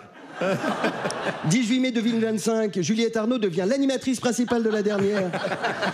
14 septembre 2025, Raphaël Glucksmann et Olivier Faure acceptent l'union de la gauche à condition qu'il n'y ait ni LFI, ni les Verts, ni le PC, ni NPA, ni lutte ouvrière. 20 novembre 2025, Raphaël Glucksmann et Olivier Faure font l'union de la gauche avec Renaissance et le Modem. 1er avril 2026, Jean-Luc Mélenchon annonce qu'il ne sera pas candidat. 2 avril 2026, Jean-Luc Mélenchon annonce que c'est un poisson d'avril. 3 avril 2026, Bruno Retailleau dissout LFI. 4 avril 2026, le Conseil d'État annule la décision de Bruno Retailleau de dissoudre LFI. 5 avril 2026, Bruno Retailleau dissout le Conseil d'État. 24 mai 2026, ciao ciao Emmerich. Salut l'artiste. 2 juin 2026, les 175 candidatures de gauche à la présidentielle sont officiellement déposées. 18 avril 2027, surprise, la gauche n'est pas au second tour. Tous les leaders se réunissent et le jurent, en 2032, ils seront unis. Et non, encore raté. Merci de m'avoir écouté. C'est Emmanuel Barré. Merci beaucoup pour ce voyage dans le temps. D'ailleurs, ton spectacle s'appelle Comeback, partout en France et au Bataclan. En décembre, nous sommes toujours avec Julia Foyce. On parlait justement un petit peu de politique puisqu'on parlait des sommes allouées à la lutte contre les violences sexistes et sexuelles. Et rappelons-nous que Emmanuel Macron en avait fait la grande cause de son quinquennat. Tout à fait, tout à fait. J'ai eu la naïveté d'y croire. Ah, c'était ma question. Est-ce Une que... heure. Ah, 1 heure. Et assez rapidement, je me suis dit, ça sent le cramer cette affaire. En fait, j'ai croisé Emmanuelle Piette, qui est présidente du planning familial du 9-3 et qui est aussi l'une des cofondatrices du collectif féministe contre le viol. Elle me racontait que dans les années 80, il y a eu une première vague comme ça autour de prise de conscience des violences faites aux enfants sur l'inceste. Donc il y a eu des campagnes de fait. Et à partir du moment où le pouvoir en place a décidé d'en faire une grande cause nationale, c'était pour mieux tout verrouiller. Ah oui, d'accord. Et que tout a été tué dans l'œuf à ce moment-là. Donc, les anciennes n'y ont pas cru, les un peu moins anciennes y ont cru 1 heure, et puis on s'est dit qu'on allait se démerder en fait, et qu'on allait encore une fois faire sans eux. Et tu parlais juste avant de l'Espagne qui a eu justement ce sursaut, on va dire. En tout cas, oui, parce qu'on le voit statistiquement, puisque, en fait, spoiler, c'est pas une fatalité contre laquelle personne ne peut rien. Oui. Ce sont des choix politiques que l'on fait ou que l'on ne fait pas. Voilà, quels sont les choix qui ont été faits ? L'Espagne a fait ce choix-là et les violences faites aux femmes ont commencé à baisser et n'ont pas cessé de baisser depuis. Donc ces choix-là, tu parlais juste avant justement du budget. Ouais. C'est-à-dire, bon, c'est le nerf de la guerre et il faut de la caillasse, mais pour mettre où ? Dans la justice, dans la prévention ? Absolument partout. C'est-à-dire qu'à partir du moment où le problème il est systémique, la solution elle est systémique aussi. C'est-à-dire qu'il faut des sous pour former correctement les policiers et les gendarmes et non, ça n'est pas fait. Il y a des embryons de formation ici ou là, et donc ça va être un peu la loterie suivant le commissariat où vous vous rendez. Il faudrait former les médecins aussi au questionnement systématique. Parce que autant c'est très difficile de dire j'ai été violée, mais si quelqu'un vous pose la question, est-ce que vous avez été violée ? Juste dire oui, Ça devient beaucoup plus simple. Il faudrait instaurer le questionnement systématique comme vraiment faisant partie de la formation de tous les médecins. Il faudrait aussi une véritable éducation à la vie affective et sexuelle à l'école. Le premier décret date de 73. Aujourd'hui, on a moins de 15% des élèves qui ont eu effectivement ces 3 heures d'enseignement. 3 heures, c'est pas grand-chose, hein. Donc c'est qu'est-ce qui est OK, qu'est-ce qui n'est pas OK, qu'on fasse aux autres, etc. etc. Parce que je dis ça parce que, effectivement, comme tu l'as rappelé tout à l'heure, dès que tu parles de ça, la droite va dire... À se masturber. Ah, non, il ne s'agit pas de ça. Ouais. Et en fait, c'est plutôt bien pensé. Il s'agit d'adapter évidemment à chaque âge. On ne parle pas de la même façon à des ados de 15, 16, 17 ans et à des gamins de 3, 4 ans. Mais adapté à chaque âge, c'est l'idée d'apprendre par exemple aux tout petits quels sont les limites de leur corps et du corps de l'autre, c'est leur apprendre l'empathie, parce que ça s'apprend aussi, de dire tiens, peut-être interroge-toi, est-ce que l'autre en face est en train de kiffer autant que toi? Sinon, t'arrêtes. En fait, c'est juste ça, c'est des petites choses à mettre en place comme ça, c'est travailler sur les stéréotypes filles-garçons et sur l'idée que les uns sont pas meilleurs que les autres, et c'est assez fou parce que cette hiérarchie des normes, elle se met en place très très vite. Elle est d'une puissance redoutable. Moi, je le vois avec mon petit garçon de 5 ans. Il faut retourner à l'ouvrage tous les jours, parce que tous les jours, il va revenir de l'école avec l'idée que quand même, les mecs, c'est mieux. Alors, là où je sens que j'ai pas trop mal bossé, c'est quand il dit un truc comme ça, il y a son grand frère qui me regarde, il fait « Oh oh !» et il s'en va.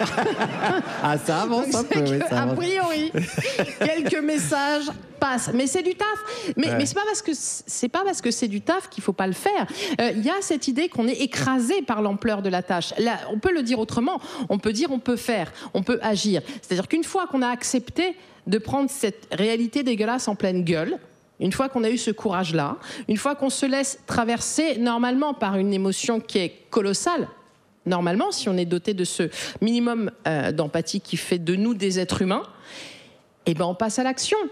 Alors, à nous, tout seuls, on ne pourra pas tout changer. Mais à partir du moment où je suis prof, je peux peut-être travailler un peu autrement. À partir du moment où je suis journaliste, je peux travailler un petit peu autrement. À partir du moment où j'entends ma voisine de palier hurler un peu trop régulièrement, peut-être que je peux faire un signalement. C'est ça, c'est agir. On a cette capacité d'agir. Moi, ça fait 8 ans que j'entends que la parole se libère, comme si... Et on prive une fois de plus les femmes de leur capacité d'action. C'est-à-dire que c'est pas les femmes qui parlent, c'est la parole qui se libère, comme ça. Ouais. Et comme si c'était ça l'enjeu. Si vous écoutez véritablement ces femmes, vous vous rendez compte du nombre de fois où elles ont parlé. Et du nombre de fois où on ne les a pas écoutées. Donc la première des choses à faire, c'est ça, c'est d'être capable d'entendre.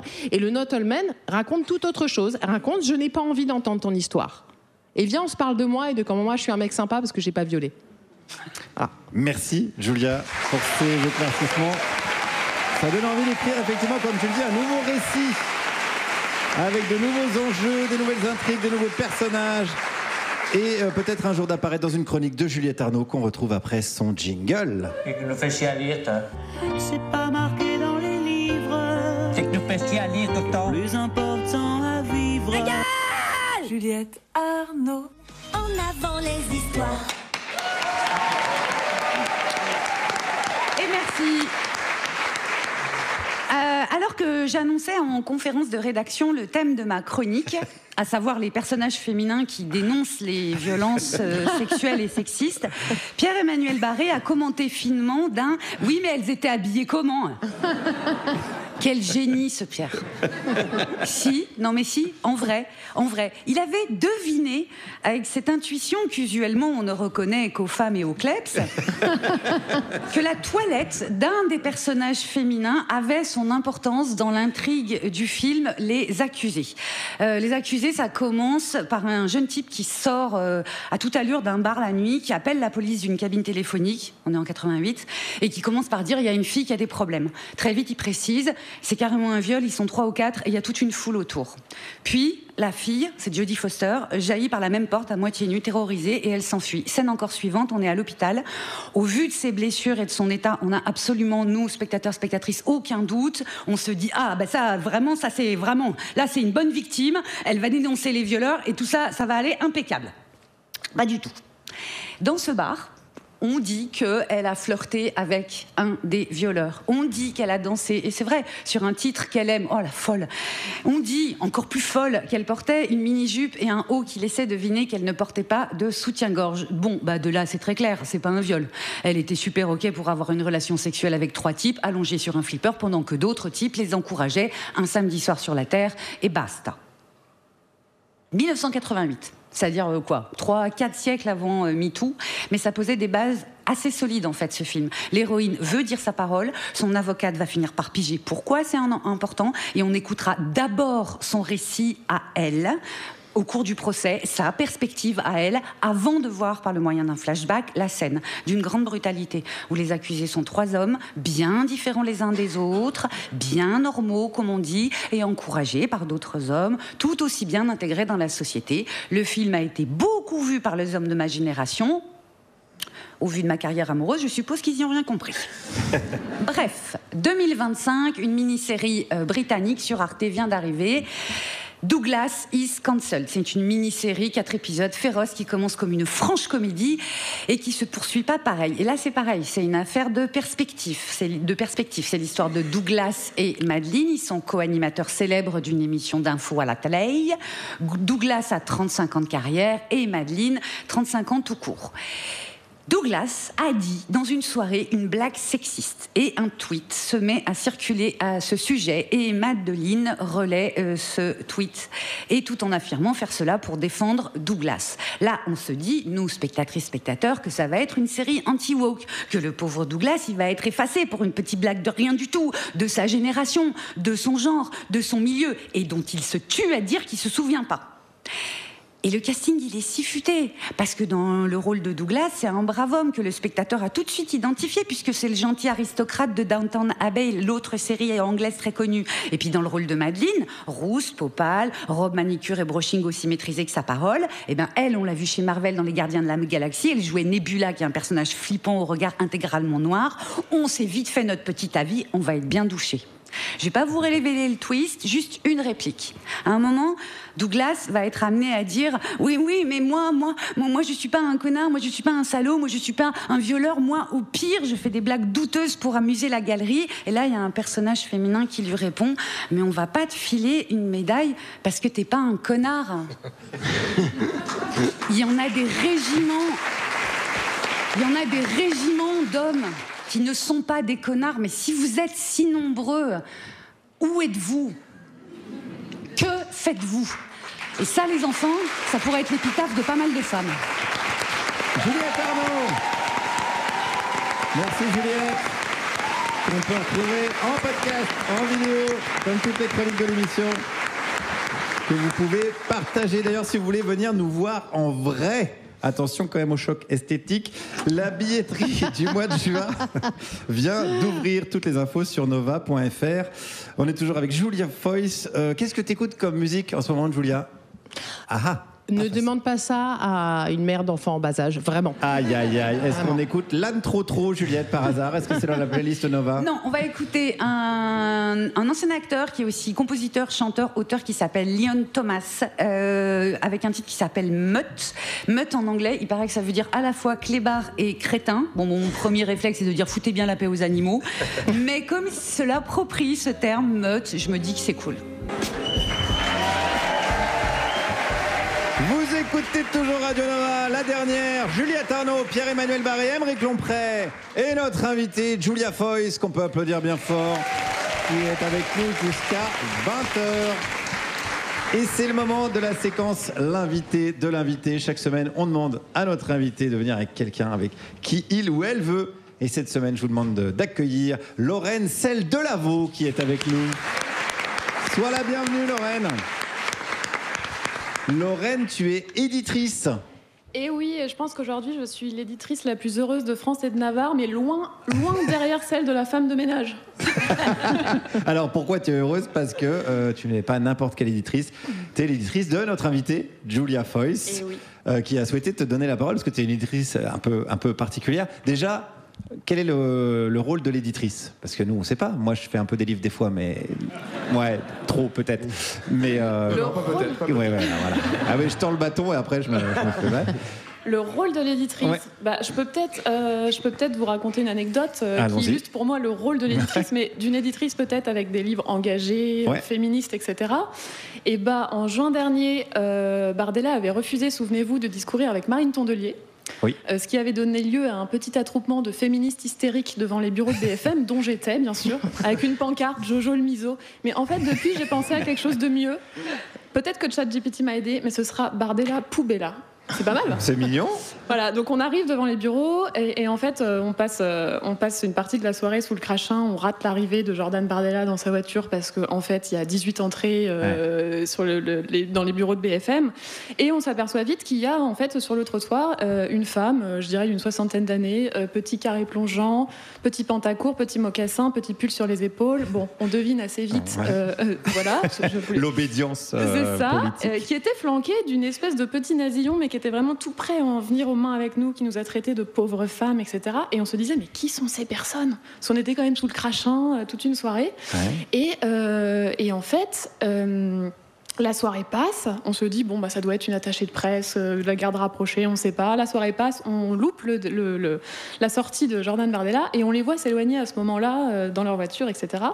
Bon, voilà, la voiture repasse, tout le monde replie bagage, on part dans le métro et leur voiture passe, cette femme baisse sa vitre, passe une tête et nous dit moi je l'ai vu et pas vous, bande de chiennes. Wow, okay. Et là, mais en fait, c'est un peu naïf de ma part, mais j'en suis encore comme deux ronds de flanc, c'est-à-dire que cette femme était seulement une groupie de Jordan Bardella et qui a passé la soirée dans le crachin pour apercevoir un bout de cheveux derrière une vitre teintée. Et je me suis dit, mais moi c'est à ces gens-là que je veux écrire, que je veux publier des livres, c'est pour ces gens-là. Ah oui, parce que j'allais dire quel rapport je pensais que c'était l'éditrice de Jordan Bardella. Non, mais pirouette, je me dis, mais moi je vais monter une maison d'édition qui va être féministe parce que c'est ainsi et qui peut pas en être autrement. Mais je veux pas m'adresser que à des convaincus. Je veux aller chercher ces jeunes femmes qui sont des groupies. Alors là, c'était pas une jeune femme, mais bon, bref, toute génération confondue. Mais comment tu vas faire ? Tu vas les jeter au visage ou Parce que c'est ça aussi le défi, quoi. C'est de. Elle me jette moi au visage des gens. Ça, c'est plus efficace. Elle imprime la couverture du livre de Bardella sur tous les livres. Ah, ça, c'est une bonne idée aussi. Mais c'est un génie, mon pote. Surprise. C'est un génie.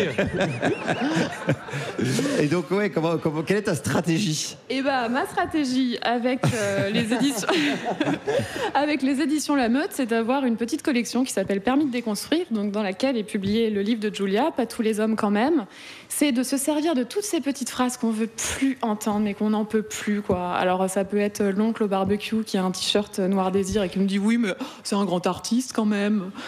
Ça peut être. Donc ça, il y aura un livre là-dessus ? Ah, c'est bien. Il y en aura, ouais. C'est bien, ça change du tonton facho. Là, c'est le tonton de gauche. On ne sait pas, on n'a pas essayé. Ça, elle y sera aussi. Voilà. Ah oui, d'accord, ok. Donc, toutes ces petites phrases qu'on ne veut plus entendre vraiment. Les féministes détestent les hommes. Les féministes vont trop loin aujourd'hui. Mais pourquoi elle n'a pas porté plainte avant ? Il faut faire confiance à la justice, qui a donc déjà été traitée par l'excellentissime Élodie Tuaillon-Ibon, avocate, sur le sujet des dysfonctionnements de la justice après MeToo. Et donc, il y a un filon, tu vas en faire des bouquins. Là, là j'ai mon programme éditorial pour 10 ans. Les candidatures sont ouvertes. Enfin, il n'y a pas besoin, il suffit d'aller voir les commentaires sous ton post, Guillaume. Voilà. Il y en a 1000, donc je pense que j'ai de quoi faire. Merci. Et donc, tu es éditrice indépendante ? Une éditrice indépendante, ouais, c'est ça. Alors, est-ce que tu peux nous préciser qu'est-ce que ça veut dire ? Parce que le milieu d'édition, c'est un milieu assez complexe. C'est un milieu avec des gros groupes, avec notamment Vincent Bolloré qui a essayé de racheter. Qu'on embrasse, qui nous écoute toutes les semaines en saignant du nez. Sur ses petites fesses, on l'embrasse les petites fesses. Je l'ai dit tout haut ? Oui, là, parce que des fois, on entend en fait tes pensées. J'étais dans un rêve. Oui.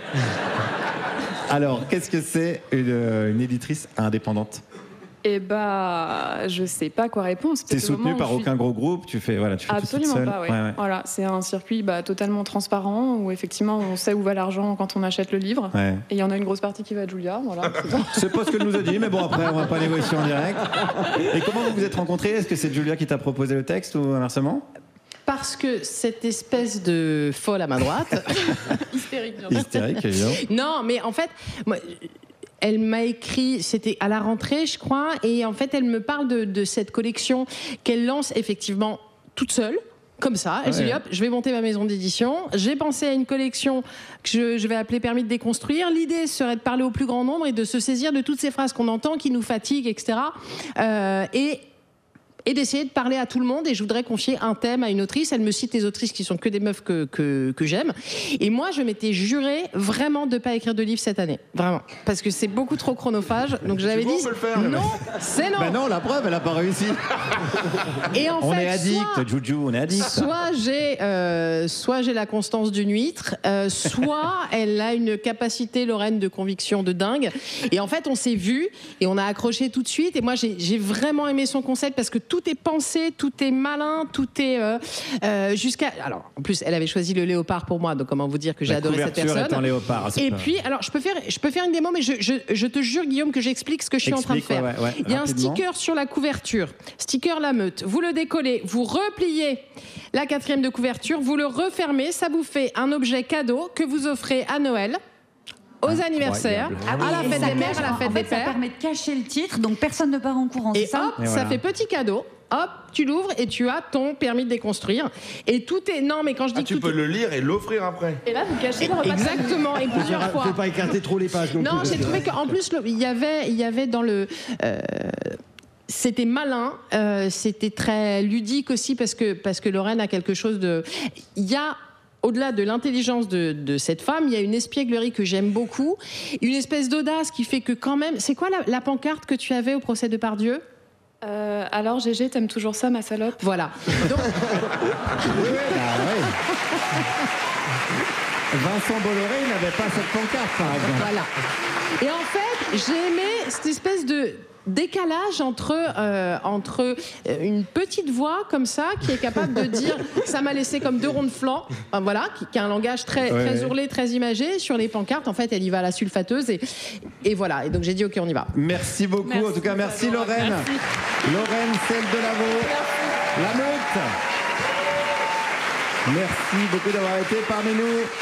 Et on conseille évidemment de lire tous les livres de cette collection et celui particulièrement de Julia Foyce, Pas tous les hommes quand même. Achetez-le. Oui, c'est de la publicité, mais c'est de la publicité pour ce qu'on aime. La publicité pour ce qu'on n'aime pas, c'est maintenant. Vous êtes toujours sur Radio Nova, la dernière. Juliette Arnaud, Aymeric Lompré, Pierre-Emmanuel Barré et notre invité Julia Foyce. Et il est de retour parmi nous, un collègue patron, puisqu'il a depuis quelques semaines son émission à lui qui s'appelle La Riposte sur Radio Nova. Hakim Omiri. Salut. Salut. Alors, je pensais que les fantômes n'existaient pas, pourtant nos sénateurs arrivent à taper dans nos caisses, même après leur mort. J'explique, et non pas j'explique, parce qu'à La Riposte, on j'explique. Nous j'expliquons, vous j'expliquez. Très bien. J'ai découvert cette semaine l'existence de l'allocation funéraire. En effet, on paye les obsèques de nos sénateurs et de leurs familles, des gens qu'on ne connaît pas, à hauteur de 18 000 balles par personne. Ouais, ils nous volent depuis l'au-delà maintenant. Oui, parce que c'est du vol, hein. Me dites pas, ouais, bah c'est légal, c'est écrit dans la loi. Oui, mais si la loi, c'est toi qui l'écris, bah c'est du vol en fait. Même morts, ils ont plus de privilèges que nous, vivants. Je sais qu'il y a des révolutionnaires dans la salle. Lâchez l'affaire, 18 000 balles par tête, on n'a pas le budget. Si on avait le droit à l'allocation funéraire, ça fait longtemps que Bayrou nous aurait dit « Les Français meurent trop ». Du coup, cette semaine, j'ai décidé de regarder les avantages qu'ont nos sénateurs. J'ai commencé à lire lundi, puis j'ai dû arrêter parce qu'on est dimanche et j'ai pas fini. Et ils ont tellement d'avantages, c'est simple, je sais même pas quand est-ce qu'ils utilisent leur salaire. Les sénateurs, ils n'ont pas un train de vie, ils ont un jet privé de vie. Train en première classe illimité, 80 voyages en avion par an, passe Navigo. Bon, là, je pense que c'est une vanne entre eux. Ouais, parce que... Ouais. Ils ont le remboursement des taxis et des VTC à volonté. Je soupçonne que le nettoyage de la Seine, c'était pour qu'ils puissent faire du jet ski. Ils ont tellement de moyens de se déplacer que la dernière fois que Gérard Larcher il a marché, De Gaulle était animateur radio. C'est pas vrai, mais j'aime bien la blague. Non, mais quand les sénateurs mangent à nos frais, ils doivent être là. Les gars, celui qui utilise sa carte bleue, sa mère, c'est une pute. C'est les sénateurs, c'est pas moi. Et ils ont accès à des logements gratuits à Paris. Paris, se loger, PAP, Le Bon Coin, c'est le dark web pour eux. Il y a des sénateurs de droite qui ont osé traiter les Français au RSA de privilégiés. Alors que le RSA, pour eux, c'est même pas un goûter à nos frais, quoi. La moyenne d'âge de nos sénateurs est tellement élevée qu'on aimerait être à la retraite à leur âge. Vous vous doutez bien que s'ils l'apprennent pas, c'est parce que le Sénat, c'est le meilleur EHPAD de France, en fait. Ah, d'ailleurs, faut pas l'appeler le Sénat, faut l'appeler le Sénile. On a demandé à des mecs nés en 1800 leur avis sur l'inscription de l'IVG dans la Constitution. Bah, nickel, demandons à des aveugles leur avis sur la couleur prune. C'est plutôt bleu ou mauve? Ouais. Non mais Gérard Larcher, par exemple, il était contre l'inscription de l'IVG dans la Constitution, et quand un vieux mâle blanc de 75 ans et 130 kilos donne son avis, c'est beau, hein. Et je m'en rappelle, il avait dit ramène encore du pâté et l'addition. Je déconne, l'addition c'était pour nous. Et on dit qu'ils sont déconnectés, mais normal, ils étaient vieux avant Internet. Comment tu veux légiférer sur les réseaux sociaux quand tu dis « bah demande à l'internet ». Ouais, ces gens ils votent des lois sur les IA alors qu'ils disent « fesses de bouc ». Et ils rient, hein. Ils rient, ils trouvent ça bien. Ouais. Au Sénat, ils sont tellement vieux qu'il faut appeler sur le fixe. Le doyen du Sénat, Jean-Marie Van Lenrenberg, voilà, j'espère que j'ai pas écorché ton nom mon vieux, il a 84 ans. Il est plus vieux que l'espérance de vie d'un ouvrier. Alors t'es sûrement gentil, hein, Jean-Marie, mais à un moment donné, faut partir. Voilà. Et sans l'allocation funéraire, s'il te plaît. Non mais évidemment qu'un gars comme lui, il en a rien à foutre du réchauffement climatique. Tu sais, il doit être là, le quoi? Ah oui, il fait chaud, hein. Tu veux une glace? Tu veux une glace? Hein? Ah bah elle a fondu sur mon pantalon, la glace. Hein? J'avais pas de glace? Bah, qu'est-ce qui a fondu Hein? J'ai pas de pantalon? Ah merde. Non mais dans l'émission du Sénat, il y a contrôler l'action du gouvernement. Faut que je rajoute une blague là? Pardon. Non parce que pourquoi je me ferais chier à écrire une blague alors que la meilleure elle a écrit dans la loi quoi. Et en plus d'être des parasites, ils ont l'immunité parlementaire au cas où, tu vois. Et en plus ils ont des procédures judiciaires plus lentes pour que, tu sais, ils meurent avant d'être jugés, je pense. Pour ceux qui ne le savent pas, les sénateurs votent des lois déjà votées à l'Assemblée. Donc leur job, c'est d'être des surligneurs, en fait. 360 millions par an, le surligneur, ça fait cher, je trouve. C'est le budget du Real de Madrid. Et ils ne gagnent même pas la Ligue des Champions. Donc, ils nous coûtent 360 millions par an, c'est 1 million par jour. Alors que leur taf, je le fais en 1 minute avec ChatGPT, et c'est mieux. Alors ils vont nous dire, le temps c'est de l'argent, oui mais là l'argent c'est le nôtre en fait. Donc en vérité, le Sénat c'est comme une pâtisserie de Cédric Grolet, pardon. Ouais, Grolet, ouais, bon bref. Donc c'est trop cher pour ce que c'est. Par contre il n'y a pas de trompe-l'œil, tu vois tout de suite que c'est raciste et plein de cholestérol. Alors je conclurai en disant, venez on supprime le Sénat en fait. Non, mieux, venez on supprime la 5e République. C'est celle des corrompus, des voleurs et des complices de crimes de guerre. Et on écrit nous-mêmes la 6e République et on change le monde. Allez. Ouais. Bon, j'ai l'impression que là, il y a plutôt une majorité. Merci Hakim Omiri. Merci. On peut retrouver la riposte du lundi au vendredi à 12h30 sur Radio Nova, en intégralité sur YouTube et en podcast bien évidemment, et en spectacle au Mans, à Rennes, à Metz, à Neuchâtel. Merci Hakim d'avoir été avec nous. On est toujours avec Julia Foyce, on a parlé justice, droit, égalité. On n'a pas beaucoup parlé de toi et on a envie d'en savoir un petit peu plus à travers tes lectures. Juliette, je te laisse le micro. Je t'ai donc demandé, Julia, quel livre t'était resté de l'enfance? Tu m'as répondu « Quand Hitler s'empara du lapin rose » de Judith Kerr, qui est un incontournable de la littérature jeunesse anglaise. Sauf que Judith Kerr n'était pas anglaise, elle était, au départ en tout cas, elle était allemande et juive et petite fille quand sa famille a fui l'Allemagne nazie. Et ce bouquin, en fait, c'est un peu la grande histoire avec un grand H, vue par une petite fille qui a dû laisser son lapin rose à Berlin. Oui, alors Moi, je me rends compte que j'ai ce tropisme-là, j'ai un double tropisme là-dessus. Mon père avait dû fuir l'Italie fasciste, il était né en 1936, et quand il a retrouvé son appartement, il n'a jamais retrouvé son ours en peluche. Donc je pense qu'il y a eu un truc comme ça qui s'est passé. Par ailleurs, moi, j'avais un tropisme Shoah assez fort. Jusqu'à mes 15-16 ans, il ne se passait pas un été sans que je lise un livre qui me parle de la Shoah. Moi, je suis juive, puisque ma grand-mère l'était, donc ma mère l'est, et donc je le suis. On n'était absolument pas pratiquants en famille, c'était un bordel interreligieux, mais que je vous raconte pas. J'avais pas un grand-parent ni un arrière-grand-parent de la même religion et de la même nationalité. Ça m'a donné, je crois, assez tôt l'idée d'une forme de relativisme. Voilà. Mais j'avais cette histoire mal soldée, mal racontée, parce qu'une grand-mère ayant vécu cette guerre-là, l'autre grand-mère était allemande, elle avait vécu aussi, donc je vous laisse imaginer les repas de famille. Et par ailleurs, comme beaucoup de juifs, ma mère naît en 45, ma grand-mère décide de la baptiser et décide d'oublier qu'elle est juive tellement elle a la trouille. En fait, ça lui remonte à la gueule dans les années 70. Donc tout ça est une histoire très douloureuse, très compliquée. Tout le monde...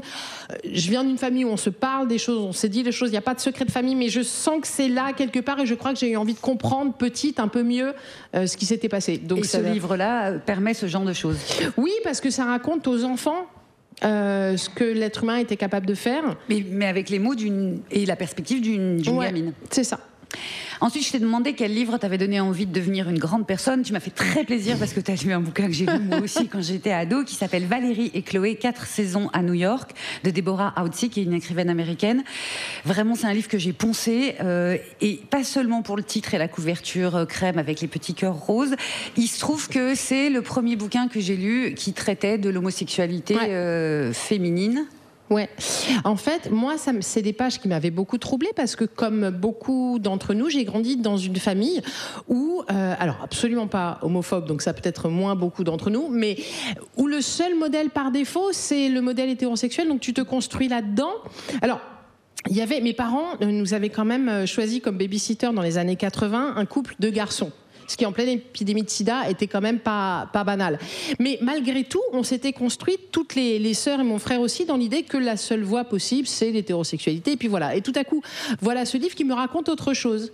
Qui me raconte que, ah tiens, 2 filles ensemble, non seulement elles peuvent être très amies, c'est aussi pour ça que j'ai parlé de ce livre-là, parce qu'on est toutes construites dans l'idée que les filles ensemble, ça se crêpe le chignon, et ça, c'est rien d'autre que diviser pour mieux régner.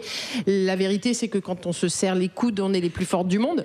Et c'est bien pour ça qu'il faut surtout qu'on ne se parle pas entre nous. Ce livre raconte autre chose, raconte la puissance de ce lien entre femmes, qu'il soit amical ou homoérotique. Et c'est quelque chose que j'ai retrouvé des années après. Elles m'ont toujours accompagnée, Valérie et Chloé, parce qu'elles me racontaient autre chose du féminin. Encore une fois, qu'il y ait, qu'on se parle d'homosexualité ou qu'on se parle d'amitié, peu importe, mais elles me racontaient autre chose du féminin, et c'est quand même vachement important. Je précise que le bouquin, c'est Valérie qui le raconte. Enfin, c'est un des 2 personnages, à savoir Valérie, qui raconte l'histoire. Ensuite, et pour finir, je t'ai demandé quel livre te faisait rire. Alors là, c'est un bouquin assez récent. Ça s'appelle La fabrique du prince charmant, sous-titre Plus grande arnaque depuis le jacuzzi. Et tout est aussi drôle que le titre. C'est un roman photo qui a été réalisé, réalisé et écrit par Ovidie et Sophie-Marie Laroui. C'est vraiment un vrai roman photo avec des images des années 70-80. Les mecs, ils ont beaucoup de cheveux, parfois des moustaches, ils ont des tenues pas possibles. C'est une revisite, bien sûr. Est-ce que t'en as lu, toi, des romans photos? Est-ce que c'est aussi pour ça que ça te fait autant rire?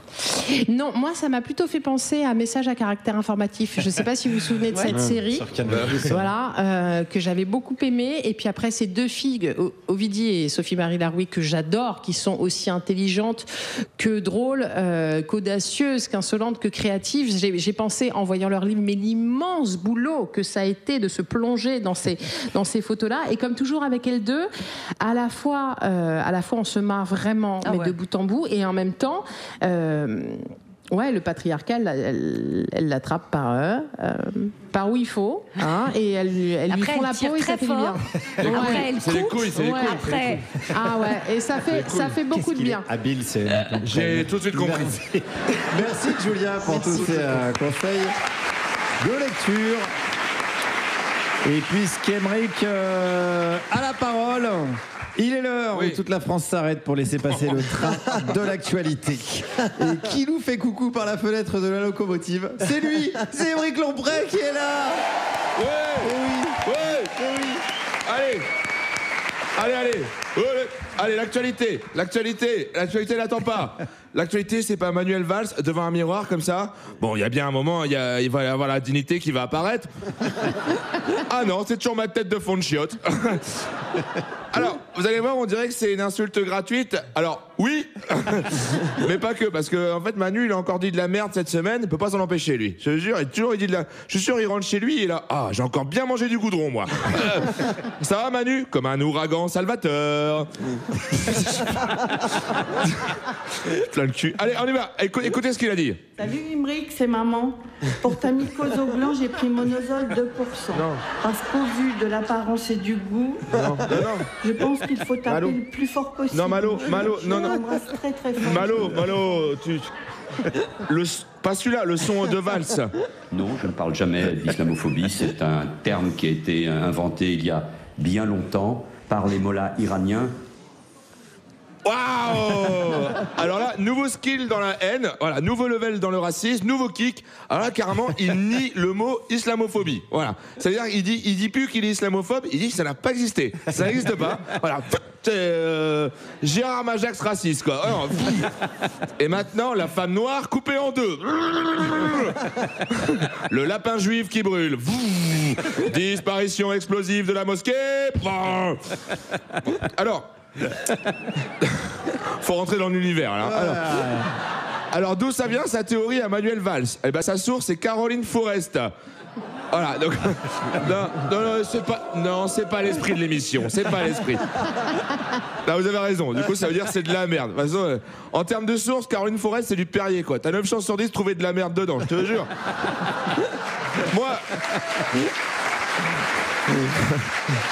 Moi, je fais plus confiance à mon tonton platiste qu'à Caroline Forest. Oh. Mais oui, tonton, sinon les gens y tomberaient. Non. Alors, Caro, elle a inventé ça en 2003, alors que le mot islamophobie, c'était déjà dans les livres français en 1900. En 1900, l'époque où le grand-père de Manuel Valls, peut-être, il aurait peut-être mieux fait d'avaler son sperme comme ça. Tu sais, comme ça nous aurait évité des galères comme ça. Je sais pas si vous avez l'image ou pas, je vous le fais comme ça. Tu sais, et elle dit comme ça. Muy, muy bueno el spermo. Est-ce que vous avez l'image dans le public ou pas? Tout le monde est là. On préférait voir Meurice tout nu. Mon petit coton-tige. Non, alors. Évidemment, Manuel Valls, il sait que ça existe, hein, l'islamophobie. Mais il aime bien mentir, parce que c'est un gros raciste, hein, tout simplement. En plus, il en a rien à foutre. Hein. Tu sais, il est là, les Arabes, ras-le-bol. T'es à l'antenne, Manu. Je sais. Et puis pour lui, c'est hyper malin, parce qu'on peut plus dire de lui qu'il est islamophobe, parce qu'il dit que ça n'existe pas. Donc tu vois, tu sais, c'est comme si t'insultais quelqu'un de Père Noël. Et là, espèce de Père Noël. Ouais. Alors, vous comprenez ce que je suis en train de vous expliquer ou pas? Vous voyez, vous êtes encore bloqué sur l'autosuçage du grand-père de... Je vous le refais. Bon, rigolez à mon humour alors. Non mais c'est comme insulter quelqu'un de machine à plier un transat. Tu sais, ça veut rien dire. Daniel, t'es vraiment une machine à plier un transat. C'est-à-dire, rentrez dans mon univers, merde. Bon, là, vous êtes obligé de rigoler. Daniel, tu pues le schlouk. Ça veut dire que c'est bien? Faut aimer le schlouk. Qu'est-ce que vous n'aimez pas dans mon... Je fais rien dans ce qu'on a écrit. Hein. Alors, non. Alors, ça marche avec plein de trucs qui n'existent pas. Mais ça marche pas avec l'islamophobie. Parce que contrairement à la dignité de Manuel Valls, ça existe. Merci de m'avoir écouté. Oui. En chair et en mime. On peut retrouver en spectacle au Grand Rex à Paris 24-25 avril 2026. Exact. Merci pour cette analyse, Aymeric. On est toujours avec notre invitée, la journaliste Julia Foyce, pour quelques instants. Et avant de conclure l'émission, on a toujours quelques dernières petites questions à poser à l'invité, Pierre-Emmanuel. Oui, Julia, tu parlais tout à l'heure de mansplaining. J'ai l'impression que tu n'as pas bien compris ce que c'était. Est-ce que tu veux que je t'explique rapido aussi? Explique-moi. Mais c'est ça. Aymeric. Oui, crème ou pas crème dans les carbonara? C'est politique, hein? Ouais, c'est politique. C'est-à-dire que là, en fait, Ouais, moi, ouais, il y a c'est des chaud. questions avec lesquelles je veux bien plaisanter. Il y en a d'autres. En fait, je vous aime bien, donc on va pas aller sur ce terrain-là. Voilà. Hein? Ça veut dire crème. Juliette, est-ce que tu peux rattraper la situation? Julia, qu'est-ce qui est le plus fatigant quand on est féministe? Est-ce que c'est répéter la même chose à des gens qui ne veulent pas entendre ou est-ce que c'est Émeric? Mais il n'y a même pas. Répétez. Et vous connaissez Baptiste Beaulieu, je suppose. Oui. Il a écrit dans son dernier livre, Tous les silences ne valent pas le même bruit, quelque chose qui m'a complètement déculpabilisé. Il m'a dit, il a écrit, on ne donne pas à boire à un âne qui n'a pas soif. Et en fait, je me suis dit, donc je vais arrêter ça. D'expliquer à ceux qui veulent pas entendre. Je l'ai fait pendant 8 ans. La crème dans les carbos. Il n'y a pas de crème dans les carbos. Mais si, il y a de la crème. Oh là là là là, ça y est, c'est la guerre civile. Ça y est, l'histoire retiendra que la révolution, c'est une carbonagie. En fait, si tu n'es pas capable d'obtenir une consistance crémeuse sans crème, c'est que tu n'es pas digne de faire des pâtes. Viens le dire en face. Oh là là là là, je savais que ça allait dégénérer. On va terminer là-dessus. Merci beaucoup d'avoir été avec nous parce que là, je ne maîtrise plus rien. Julia Foy, c'était notre invitée. On peut l'applaudir bien fort. Pas tous les hommes quand même. On le conseille tous son livre. Merci à ton invité, Lorraine Selle-Delavo. Merci à Célia Pelluet, Didier Super, Hakim Omiri d'avoir été avec nous. Toute l'équipe de l'Européen qui nous reçoit, Seb, Vincent, Barnabé, Lindsay, Julia. Toutes les équipes techniques de Radio Nova, Frédéric Antenne, dont c'est l'anniversaire. Merci à Malo à la réalisation, à Lucie à la technique, Christian pour la programmation musicale, Mano et Loris pour la prod, Colline, Élise, Minon, Sébastien, Bastien pour les réseaux sociaux, les équipes vidéo de Goodway, Benjamin Albon, Adrien, notre rédacteur en chef Ramzi Assadi et Émeric Lompré, Pierre-Emmanuel Barré, Juliette Arnaud et Guillaume. On se retrouve la semaine prochaine. D'ici là, amusez-vous bien et vivement la dernière.